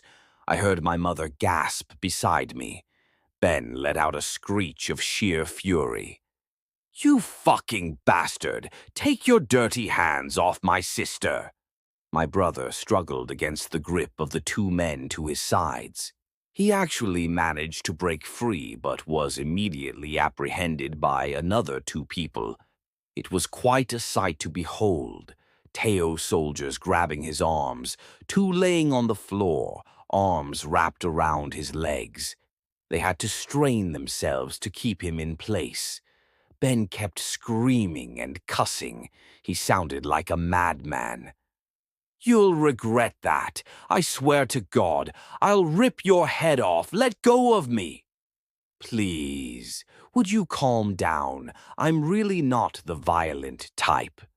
But the girl pushed me. "Now, if you would kindly tell me." "We just don't know," my mother interrupted Dr. Cornwall. "Why are you doing this to us? Just leave us be. Leave my children alone." The man shook his head. "I'm very sorry, but that's not an option. Some things just aren't meant to be. And your son Jerry is one of these things.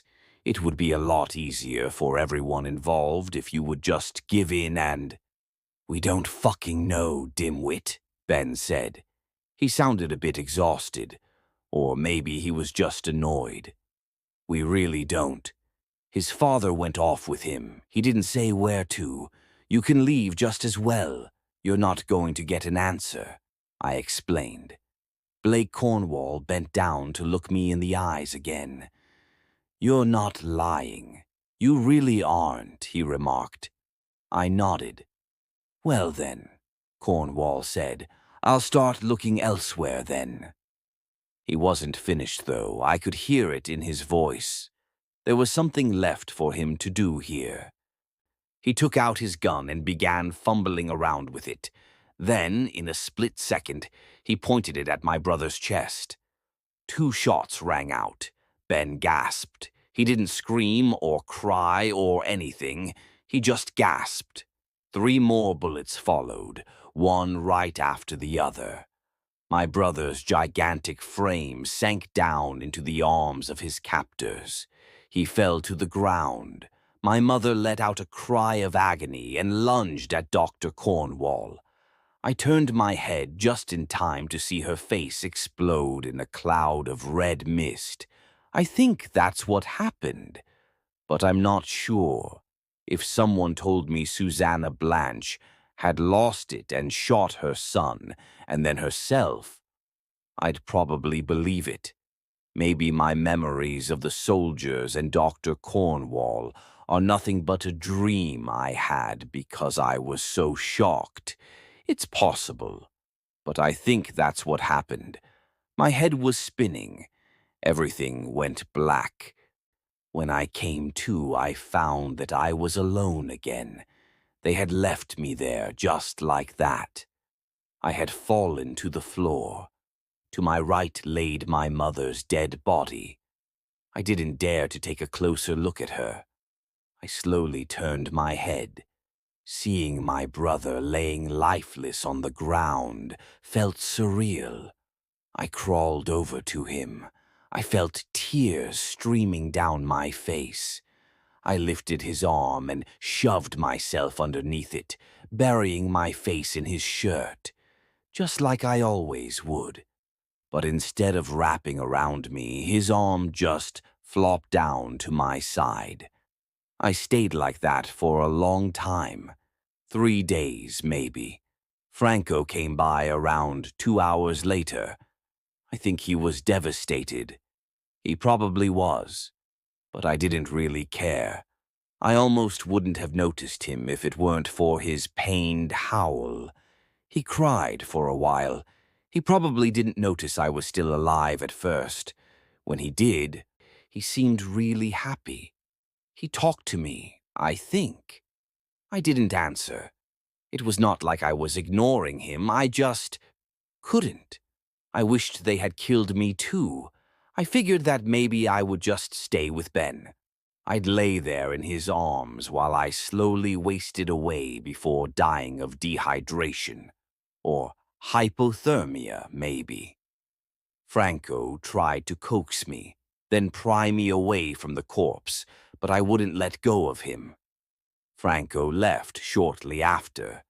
When he came back, he brought me some water and food from the kitchen. He tried to get me to at least drink a little, but I stayed where I was, unmoving. He kept repeating his attempts to animate me until it became like some strange ritual of sorts. I didn't respond, though. Not once. I'm better now, obviously. I think it happened at around the third day. I was pretty sure I was going to die soon. I was weak. Like, really weak. I think at that point I couldn't have stood up if I'd tried. The food and water Franco kept depositing next to me had grown stale already. He was really perseverant. Wouldn't give up. Yes, I think it was on the third day. The sun had just set. Ben's body was getting smelly. I figured some flies had found their way in through the open door because they were buzzing around him and my mother. I ignored them. They didn't bother me too much. I saw them as more of a company to me, like a requiem for my dead loved ones. The stench was bad, and in any other situation, I might have not been able to stand it, but like that, it was almost pleasant. Plus, since I hadn't moved in 3 days, not even to go to the toilet, I myself was emitting a rather disgusting smell at that point. I didn't care, though. I remember slowly drifting off to sleep when I suddenly heard the most wonderful thing. Ben's voice, deep and soft and warm. He was speaking to me. His body was cold, his lips unmoving, and yet he was speaking to me. He told me to drink, to get up, to get myself cleaned. I told him I didn't want to, but I want you to live. These words ignited a spark inside me. Promise me you won't leave, though, I whimpered. I'd never. I did as he told me. Somehow, knowing that my brother wanted me to live made me want to as well. I drank. I greedily emptied the glasses of water Franco had sat down beside me, then ran into the kitchen to drink right from the sink. Ben was encouraging me. He cheered for me as I took out the cake box and began stuffing my face with its contents. When I was full, I went into the bathroom and got undressed. My dress AMD underwear were smeared with feces. It was disgusting. How had I even been able to stand that for so long? When I was cleaned up and changed into new clothes, I went downstairs to wait for Franco. Ben told me he'd come by again any minute. He was right. I didn't question how he knew, but sure enough, a little later Franco came bursting in. Boy, was he happy to see me. He said he knew I'd get it together.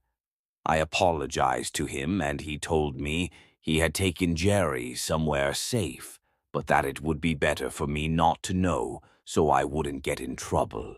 He had taken care of the chickens and goats these past few days. That made me feel really bad. We stood in the living room together, staring down at the corpses of my mother and brother. Franco reached out for my hand and squeezed it. "Are you going to be okay, Ib?" he asked softly. It'll take a while. I'll miss Mom a lot. I'll miss her too. I really liked her, you know. Were you in love with her? I asked. I don't know. I don't think Susie's the kind who'd ever... Ugh, fuck it. I was in love with her. I really was. But the road I was on, I knew it'd lead to nowhere. What about Benjamin? Can you even live without him? You two were incredibly close. I can hardly understand how two siblings can love each other the way you did. I have like 25 siblings myself, and I hate every single one of them. You must be devastated. It's true, I would never be able to live without him, I replied.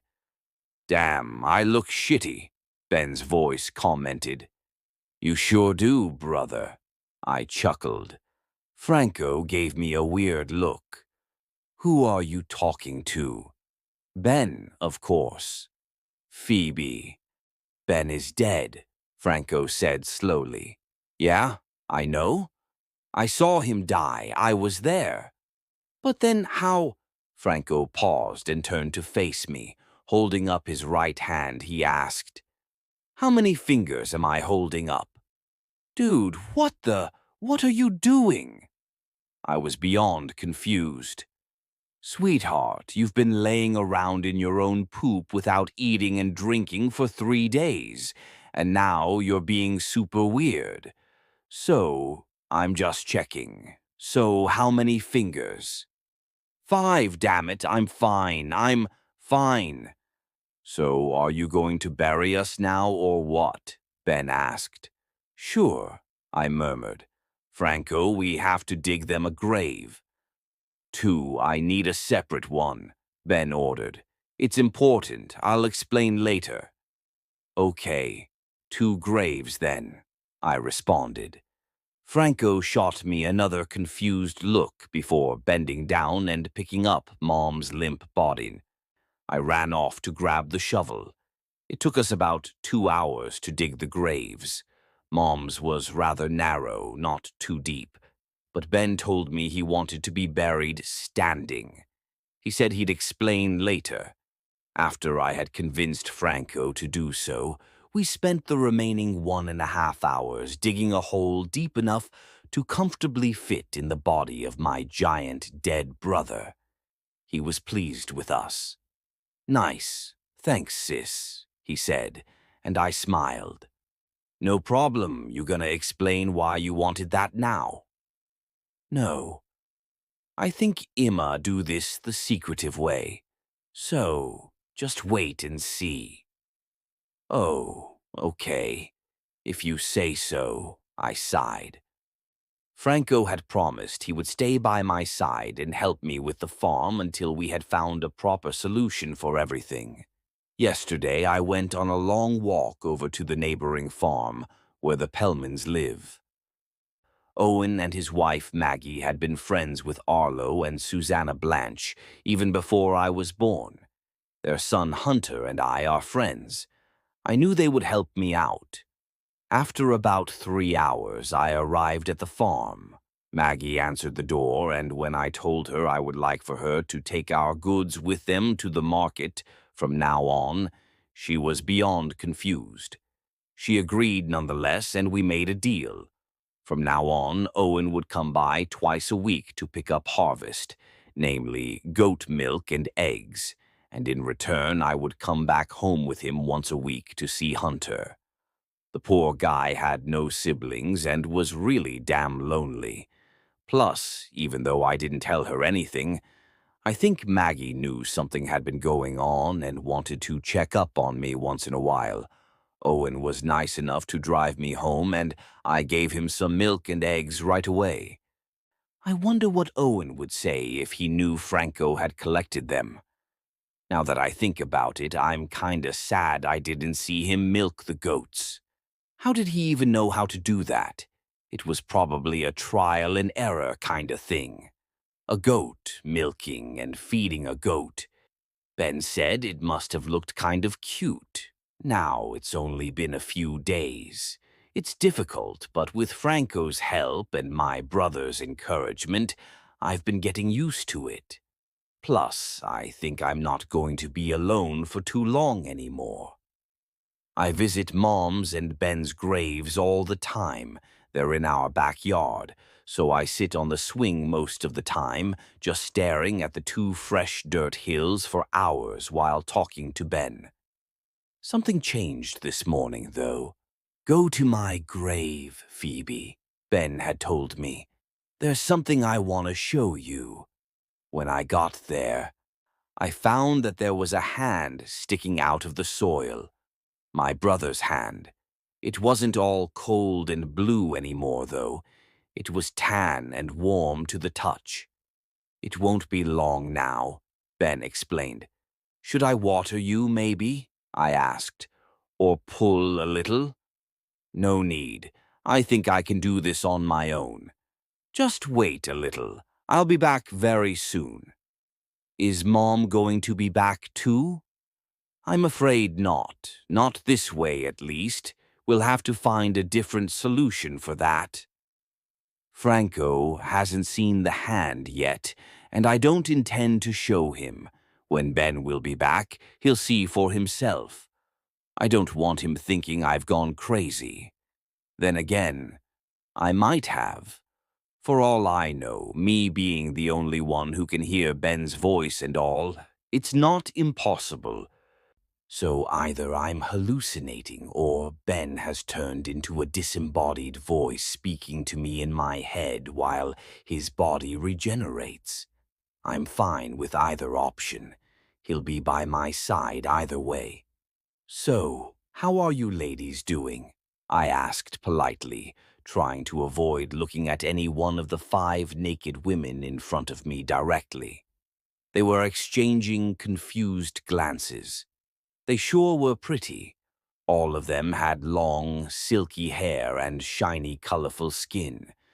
I had been a bit weirded out by that at first, but in my defense I hadn't really met an actual nymph before. Who are you? One of them, a lady with light pink skin and blonde hair, asked. Her voice sounded sort of haughty. She probably knew how beautiful she was, and thought that gave her the right to be condescending. Since I was in a bit of a beggar position, though, I let it slide. My name's Phoebe, Phoebe Johnson. Okay, listen, I don't know where you've come from all of a sudden, but you're just a kid. You're too young to hang with us. You wouldn't even understand what we're talking about, the pink-skinned nymph explained. Plus, wait a second. Another nymph, one with light blue skin and black hair, interrupted her. She sounded a little friendlier. Did you say your name's Phoebe Johnson? Yeah, I stammered. Like Phoebe, daughter of Susanna Blanche Johnson?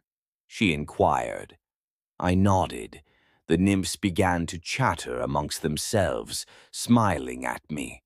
The pink one dropped the annoyed look on her face and sighed.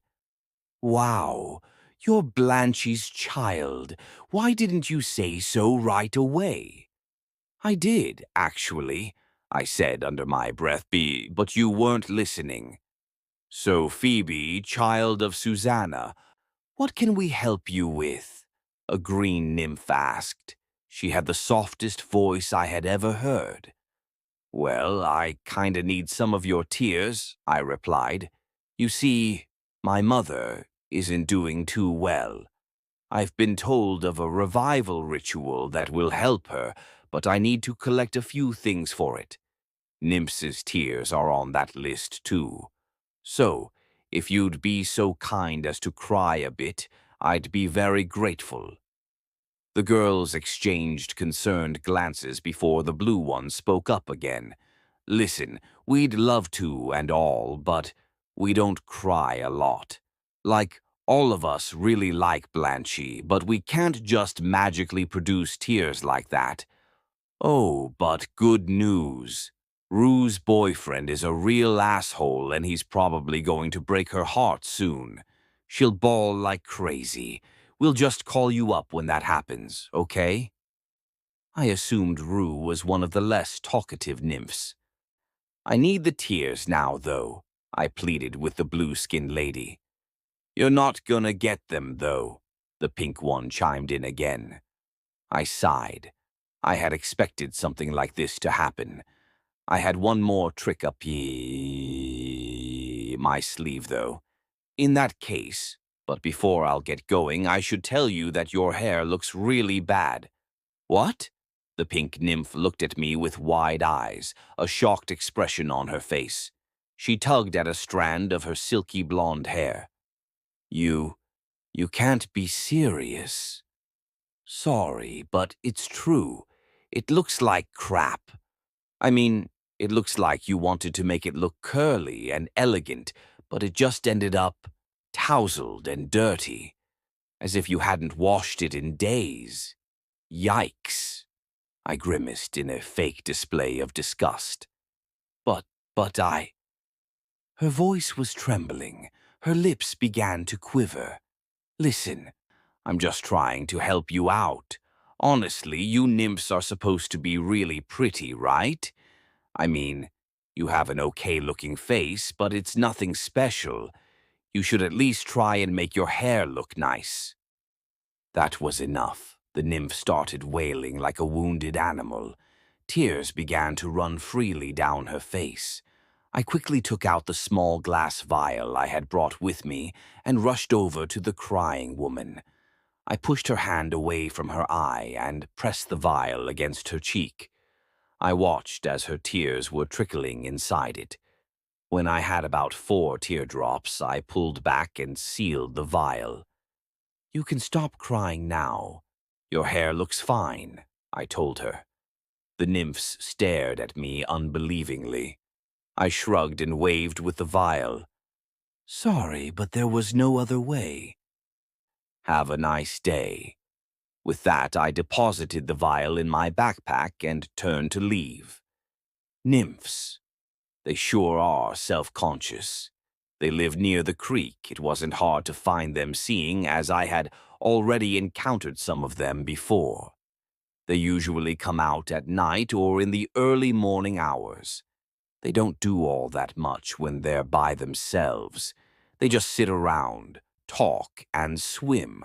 I don't think I interrupted anything important when I barged into their friendly little circle today. Ben? I asked. Are you there? Yeah, I'm right here, his voice replied. I've got the tears. I saw that. I almost felt a bit sorry for the pink one, but she kinda had it coming. Definitely, I muttered. Yeah, kind of a witch move, talking to a kid like that. But damn, she was hot. Brother, for the love of everything that's holy, keep those thoughts to yourself. Ben sighed. Fine. Next, you need the herbs. Where were those again? The meadow in the woods. Great, I remarked, my voice dripping with sarcasm. The creatures in there are more aggressive than ever. Franco's still powerless, and your disembodied voice and I have the combined strength of a potted plant. I'll never get out of there alive. Not with that attitude, you won't. You gotta be more positive. What's the worst that could happen? You can fight back. Plus, you have 2 functioning legs. You can always flee if anything attacks you. I wouldn't get very far. There has to be another way. I'm not like you, Ben. Right. Another way, another way. Ben's voice sounded like he was deep in thought. God damn it, you're the smart one. Can't you figure it out? I let out a frustrated grunt. It's useless. We'll just have to wait until you're out of the soil. I wish we could start with the resurrection right away, but I guess it'll have to wait. No way I'm going in there on my own. Then why don't you ask that kid Hunter to help you? Ben suggested. He's such a sad loner. He'd do anything. He ain't that weak either. I mean, no pressure, but it would be better if we'd start as soon as possible. I guess I could ask Hunter, I muttered. Say, that state you're in right now, what is it exactly? Ben chuckled. Just think of it as my body undergoing maintenance and my mind spending its holidays at its favorite place. With you, I plopped down in the grass. Why are you stopping? Ben asked, sounding confused. Because we need to talk. Benjamin, dare tell me the truth. You're not human, are you? Silence ensued between the two of us. Then Ben let out a sigh. Phoebe, I am human. The thing that's keeping me here is you. I wanted to say something, but I couldn't. You know, when you were just a baby, I hated you. It's unbelievable, I know, but I felt like Mom and Dad would now entirely stop paying attention to me. Half the time they were busy fighting, and the other half they were entertaining you. I was just 5 at the time, and, not gonna lie, I was a selfish asshole when I was a kid. But I think a lot of little boys are. I decided I would need to take matters into my own hands. Thinking of what I was planning to do, today it sickens me. I wanted to drown you. In that creek you love so much. I had taken you out of your crib while Mom and Dad were fighting. They didn't notice me leaving at all. I walked over to the creek and kneeled down, ready to dip my baby sister in. I held my arms out. Your little body was hovering above the water surface. Just as I was about to let go of you, you opened your tiny mouth and said my name. Ben. You said it so loud and clear. Then you began repeating it. You kept saying Ben over and over again. It was in that moment that I truly realized what I was about to do.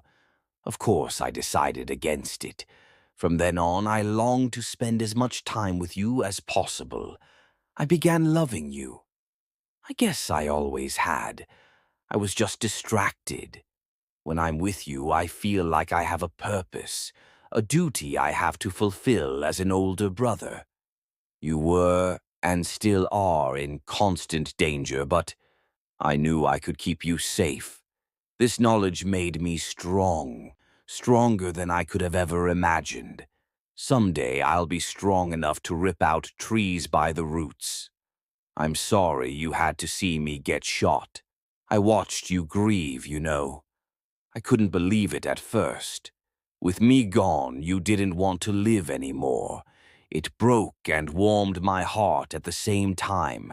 I didn't have enough strength to speak to you then, but when I saw you beginning to fade away, I forced myself, and now it's growing again. I wasn't planning on telling you the drowning thing at first, but now that I have, I hope you can forgive me. How could I not? I returned to the farm. Franco had milked the goats again, and I collected the eggs from the chicken coop. When he had made sure I didn't need any help anymore, Franco went off into the woods to take care of his own business, I guess. I went to check up on my brother's grave. By now, his whole arm had emerged from the ground. It was limp, but I figured that'd change soon enough. I missed him dearly. In a fit of utter longing, I grabbed my brother's blood-stained shirt, the one I had taken off his dead body, turned it inside out so the blotches wouldn't be visible, and tied it around my waist. "What are you doing?" Ben's voice asked. "You wouldn't understand." Later that day, Owen arrived in his truck.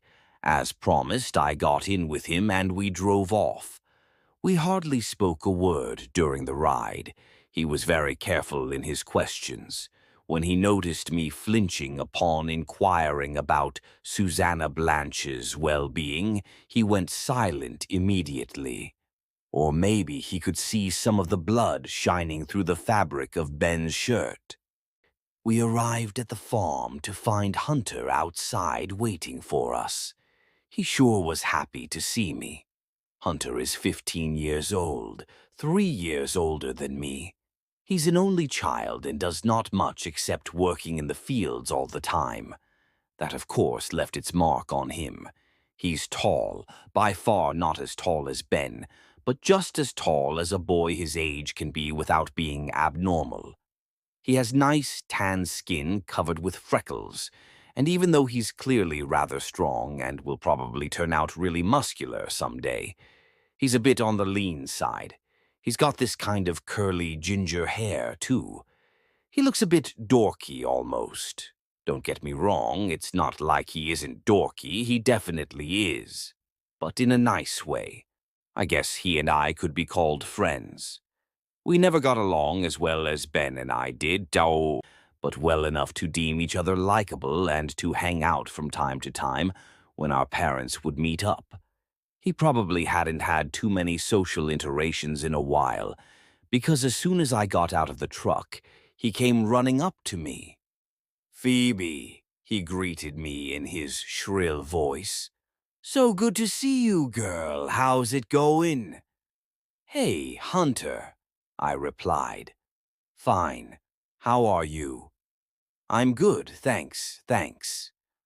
I'll leave you kids alone then," Owen shouted and waved as he went inside the house. "All right, Dad," Hunter shouted back. "So what are we going to do now?" he asked eagerly. "Well, I'm glad you asked," I began. It took me a little while to explain exactly what it was I was looking for. When I was finished, he seemed a bit perturbed. "I don't know, Phoebe. I mean, it's pretty dangerous. Mom never told me not to go, so I'm allowed to, technically, but—" "Dude, you're 15, I grunted. Then I decided to try a different approach. I stared up at him with wide, watery eyes and pleaded, "I really need your help." Hunter was torn. I could see he didn't want to go, but I also knew part of him didn't want to look like a coward in front of a 12-year-old. He wore a deep frown and kept chewing on his lower lip. His fingers fidgeted with the collar of his shirt. "Come on, I've been in there by myself already," I remarked, trying to encourage him. He sighed. I rolled my eyes but decided I'd try one last time. "Ugh, I wish Ben was here. He wouldn't hesitate." Hunter looked up. I continued. "He's still recovering from an injury, though. Gunshot wound. He said I should ask you to help. We thought you'd do that for us. No pressure, though. I guess we can just go inside and play some board games or something. No wonder you don't want to do that kind of stuff. I mean, Ben's a lot older and stronger than you and, you know." Hunter's frown had vanished. He looked kind of angry now. I grinned. Now he wanted to prove himself. I could see it in his eyes. Comparing him to Ben had hurt his ego. "Shut up.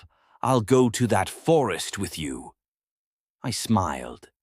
Entering the woods, we were greeted by cool air and refreshing shade cast by the lush trees. Of course, this brought back some rather unpleasant memories of a nasty spider lady and an even nastier cowboy. Still, I pushed these thoughts to the back of my head and began leading Hunter, who kept his hand suspiciously close to the knife on his belt, into the direction of the meadow. I had been there only twice before and would not have been able to remember the way, but thankfully the gentle, deep voice in my head was whispering me the directions. Ben had visited the meadow multiple times before. In his younger days, he used to be all about picking mushrooms. He would collect those he knew were poisonous and use them to try and trap forest animals. I think he just wanted to see a deer die or something. Unfortunately, my brother isn't the sharpest tool in the shed and had not considered the animal's knowledge if their surroundings in his plans. When I got older, he told me about it, and I had a good laugh at him. After all, things are poisonous because they don't want to be eaten, so animals being aware of that is kind of the main thing. My brother had told me that the walk would take a while. It was kind of exciting. To be honest, I've watched a horror movie before, and wandering through the woods like that gave me the same nervously enthusiastic feeling of waiting for that guy in the mask to jump out. Hunter didn't seem as thrilled. He kept looking around and was really jumpy and on edge. I made sure to at least spin around and shout, "Boo!" at him once. Lord, did that boy scream! I laughed at him, he slapped me, and we continued on. Suddenly, we heard something rustling somewhere in the underbrush. Hunter immediately freaked out and pulled his knife.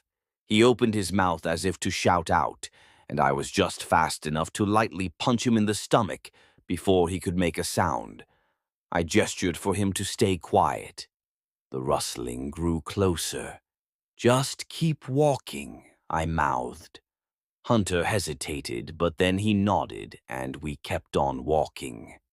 It didn't take long for the strange noise to start up again, and Hunter became very nervous. It was hard to keep him calm, seeing as he kept looking around. "Phoebe," he whispered. "Phoebe, there's something there." "Even if," I retorted in the same quiet tone, "it's best not to find out what. Trust me, we have to go on." "What if it's dangerous?" Hunter uttered. "It almost definitely is, but please, you have to listen to me," I shouted. "Keep going, I'm begging you. I don't want to die alone with you in these creepy woods. No way I'm going any further. We're going to turn around and go back right now," Hunter replied. He had raised his voice just a little too much, though. "Shit," I whimpered as the rustling intensified. We stood still, glued to the ground. The thing that had been following us let out a deep, guttural growl as it emerged from the underbrush. The creature looked like a large, hairless wolf. Its pale skin was covered in scars and scabs, and its body looked as if there were tumors growing in it. It's hard to describe, but it looked utterly unsettling. It snarled and panted as it approached, its long tongue hanging out of its maw, drool steadily dripping from it. Hunter gagged, and I pushed him back. "Oh my God," he gasped. "The fuck is that thing?" I ignored his question. My head was strangely empty. The only thing I could think of was to repeat the word Ben quietly said into my ear. "Run." We began sprinting. We didn't know where to go, and the orders Ben shouted at me were drowned out by the noise of my own heavy breathing and our footsteps drumming onto the soft ground below. I don't know when we tripped. 1 second ago, I was looking at the path ahead of me, and the next one I felt myself falling, my eyes fixed on Hunter, who was already tumbling down the slope at our side. The next thing I knew is that I lay next to him, a throbbing pain in my left leg, both of us trying to get back on our feet. It was too late, though. Before we could manage to get up, the wolf creature stood in front of us. I swear I could already feel its stinking breath on my face. Hunter whimpered. Ben screamed. "Oh my God, Phoebe, don't move. Oh my God, shit, shit, shit, what do I do? Phoebe, sis, I love you, please don't die on me. Wait, I know that thing." The wolf inched closer, and its snout opened a little wider. But just as the wet, stinky thing was about to touch me, it halted in midair. It sniffed. The wolf stared at me with wide, pallid eyes. Ben's voice began to chuckle. Soon his chuckle turned into howling laughter. He then let out the biggest sigh of relief I have ever heard a person emit. Ah, oh, good grief. Oh, Phoebe. That really scared the shit out of me just now. God, I thought you were going to... Whatever. It's safe to get up now. It won't hurt you. I stood up, and Hunter scrambled to his feet next to me. I wiped the dirt and leaves off my clothes. My hands stopped mid-motion as I touched Benjamin's soft, saggy shirt. Ben, what's going on? I asked, my voice still trembling from the shock. I felt Hunter's confused eyes on me. Oh, you're going to love this, Ben replied, still chuckling a bit. I came across this thing years ago. It tried to attack me, but I beat it to jelly.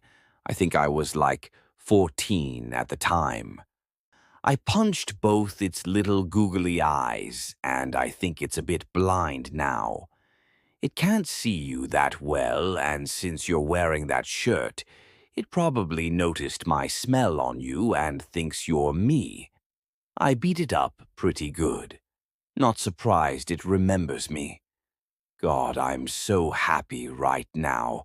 Ah, I love you too, brother, I said, gazing at the scared, sniffling, uncertain wolf creature. It looked around for a while, then turned and slowly trotted off into the distance, its tail pulled in. Hunter was completely dumbfounded. He stared at me, his mouth hanging open, but not a sound came out. I think even if he had been able to speak, he wouldn't have known what to say. I took Ben's shirt off my waist, unfolded it, and put it on. The sleeves almost hung down to the ground, and it looked more like a dress on me. But I ignored it and buttoned it up. I didn't mind the bloodstains anymore. What in the world just happened? Hunter had finally regained his voice. I sighed. That wolf thingy. Ben has kicked its butt when he was 14, and I'm wearing his shirt. It remembered his smell and got scared. Whose blood is that on the shirt? It's Ben's. What? Why are you... Hunter swallowed. Okay, maybe just tell me who you were talking to just now. Ben, of course. I think I even said his name. Phoebe, snap out of it. Ben's not here. Yeah, he is, I replied. You just can't hear him. Fuck, Hunter grunted. I can't believe it. I'm in the woods with monsters and a psycho. You can talk to yourself as much as you want to, I don't mind. Let's get back on the path first, though. I need to find that meadow. Hunter looked at me as if I was crazy. What? Are you insane? We're not going fucking anywhere. Fuck that meadow. We were so close to being eaten just now, and all you can think about is... I can't even. His voice trailed off. Hey, you said you'd accompany me. Are you not a man of your word? Come on now, we don't have all day. Don't you get it? I'm not going anywhere, Hunter shouted. Quiet, I hissed. Or do you want to wake up the whole goddamn forest? I lowered my voice and added in a soft tone. Okay, I know you're not used to stuff like that, and I get that you're scared. I never wanted to get you in danger, but now that has happened and it's over again. No harm done. Everything's fine. We can make it, see? Hunter became very quiet all of a sudden. Phoebe Johnson, you are the only person around who was ever willing to spend time with me and even though you're so much younger than I am, talking like you feels like talking to someone my age. That's why I never questioned a lot of things that struck me as off about you and your family. I never questioned your mother and father either arguing or aggressively making out in front of their friends at get-togethers, and neither did I question your way too intimate, creepy bond with your brother. But this is too much. First off, this isn't a good time to get this kinda argument going. If you really want to leave the woods alone, go ahead, but I'm not coming with you. I'd rather have you with me, but if you don't want to, so be it. Just know that if you're gonna run off now, it'll be alone, and like hell am I giving you that shirt. Hunter frowned and bit his lip. Fine. We go to the meadow and then we leave. Right. Away. Thank you, I said. I climbed back onto the path and then helped Hunter up the slope as well. We began walking again, neither of us saying a word until I finally murmured, "Also, the bond between my brother and me isn't creepy." We arrived at the meadow without any further incidents, but on our way we saw something strange. Actually, more than one thing. The further we proceeded into the woods, the more we noticed it. The sides of the path were littered with bird carcasses. Seeing their tiny, feathery bodies laying on the dark ground made my stomach turn. The further we went, the worse it got. Soon enough, there were a few dead rabbits and even a fox or two as well. None of the dead animals had any wounds, at least none that I could see, and I figured they must have died due to the stress. On our way, I began telling Hunter what had happened.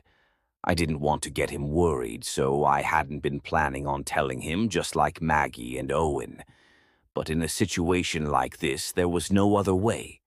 Plus, I thought that maybe I'd feel relieved explaining everything.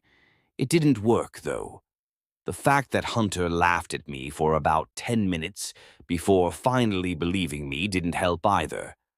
I don't blame him, though. He and his folks never had a lot to do with the monsters in the woods. They knew of them, of course, but he had no hybrid baby sibling or anything. When I did manage to convince him, he looked at me with wide eyes. Holy shit, so you want to resurrect your mom with herbs from the meadow? Well, I need more than the herbs, but only nymph tears, and I got those already, I replied. And Benjamin is growing underneath the earth, and when he's finished, he'll just come out? Yup, like an aggressive plant. But how? Hunter sounded confused. How is that even possible? I don't know. He said something about his wish to protect me kept him from leaving or something. I shrugged. You got that wrong, Ben interjected. What do you mean? I asked. Oh, did he say something again? Hunter inquired. Yes. Wait a second. I shushed him. Ben, what do you mean by that? Ben sighed. Phoebe, I love you, I really do, but I've seen you do shit. Stuff that really freaked me out, like, I don't mean that you've always been able to treat wounds and illnesses. That's really cool, but, let me think of an example. Remember Billy?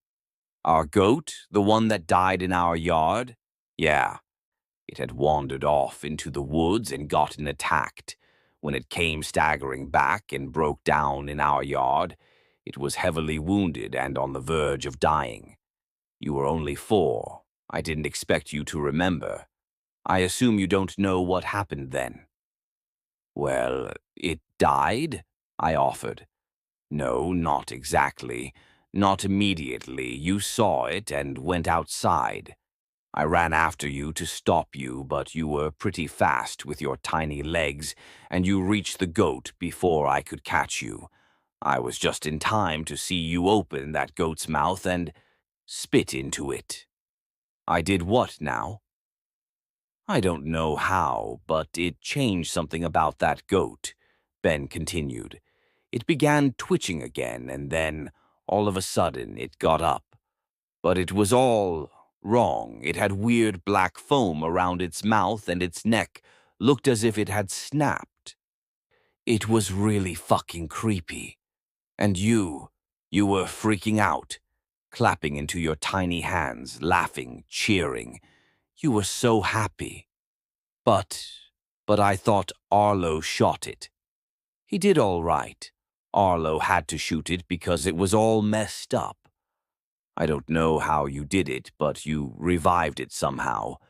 But every second of its life was torture, so yeah. After you had resurrected it, killing it was an act of mercy. I swallowed. I had felt a lump forming in my throat. This was the first time I had ever heard of this.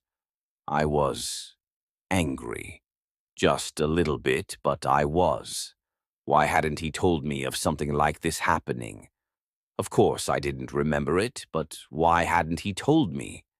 I opened my mouth to ask him, but I guess he knew what I was going to say.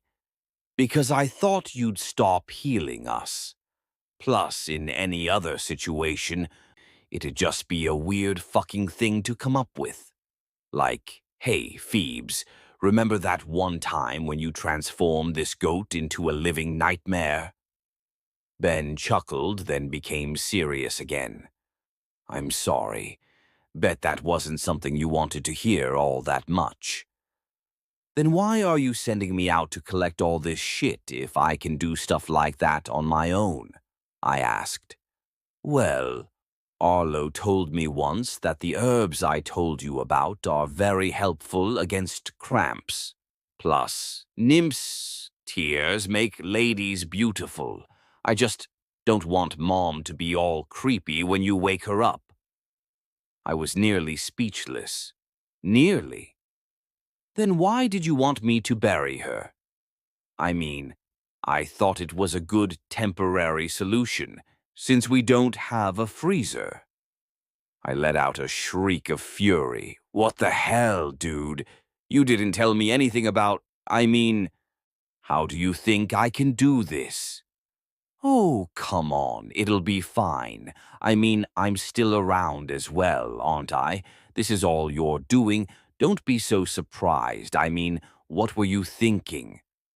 I thought I was normal, goddammit, I yelled. Baby, calm down, Ben said softly. His voice was too soothing for me to ignore. Shh, listen. You like that Star Trek thingy, don't you? That really old TV show? Think of it like that. We're on a mission, and we're all on the same team. I'm the captain, like the cool guy who is really damn strong and all. That's me. Jerry is the mascot, and Franco is that one really friendly crew member. And you're our doctor, the healer who can fix up anyone, no matter how bad it may seem. You gotta live up to that role, okay? I let out a deep sigh. Okay. Hunter gave me a strange look. You all right? Yeah, I guess so. Thanks for worrying. What did he say? I'll tell you later, if that's okay. Hunter shrugged. You don't have to tell me at all. I just want to know what you're so down about. I don't think talking about it would help. This whole situation had taken on a dimension I didn't expect, and I just need some time to figure out how to deal with it. I see, Hunter muttered and patted my back. You know, he suddenly perked up. That what was it? Cornwall. Yeah, right. I've been thinking, and when everyone's back to normal, you guys are going to try and beat up that Cornwall guy, aren't you? I think so. We do want to have Jerry with us again after all, and that's only gonna work if Cornwall and his order of madmen stop bothering us, I replied. Well, Hunter continued, puffing out his chest, since you're gonna need all the help you can get, my parents and we know a lot of people. I looked up at him. Are you serious? You guys would help us? Of course, it'd take some explaining first, but as far as I know, we could convince half of them just by telling them we need to take down a bunch of eggheads. The other half would probably just do whatever your mom tells them to just because of how crazy they're about her. Plus, the Johnsons are kind of popular. Most of the other farm owners, they all owe you guys in one way or another. And you think we could gather enough people to resolve this? I asked. Maybe not enough to storm Area 51 or something, but definitely enough for a mob that'll make this Cornwall guy piss his pants.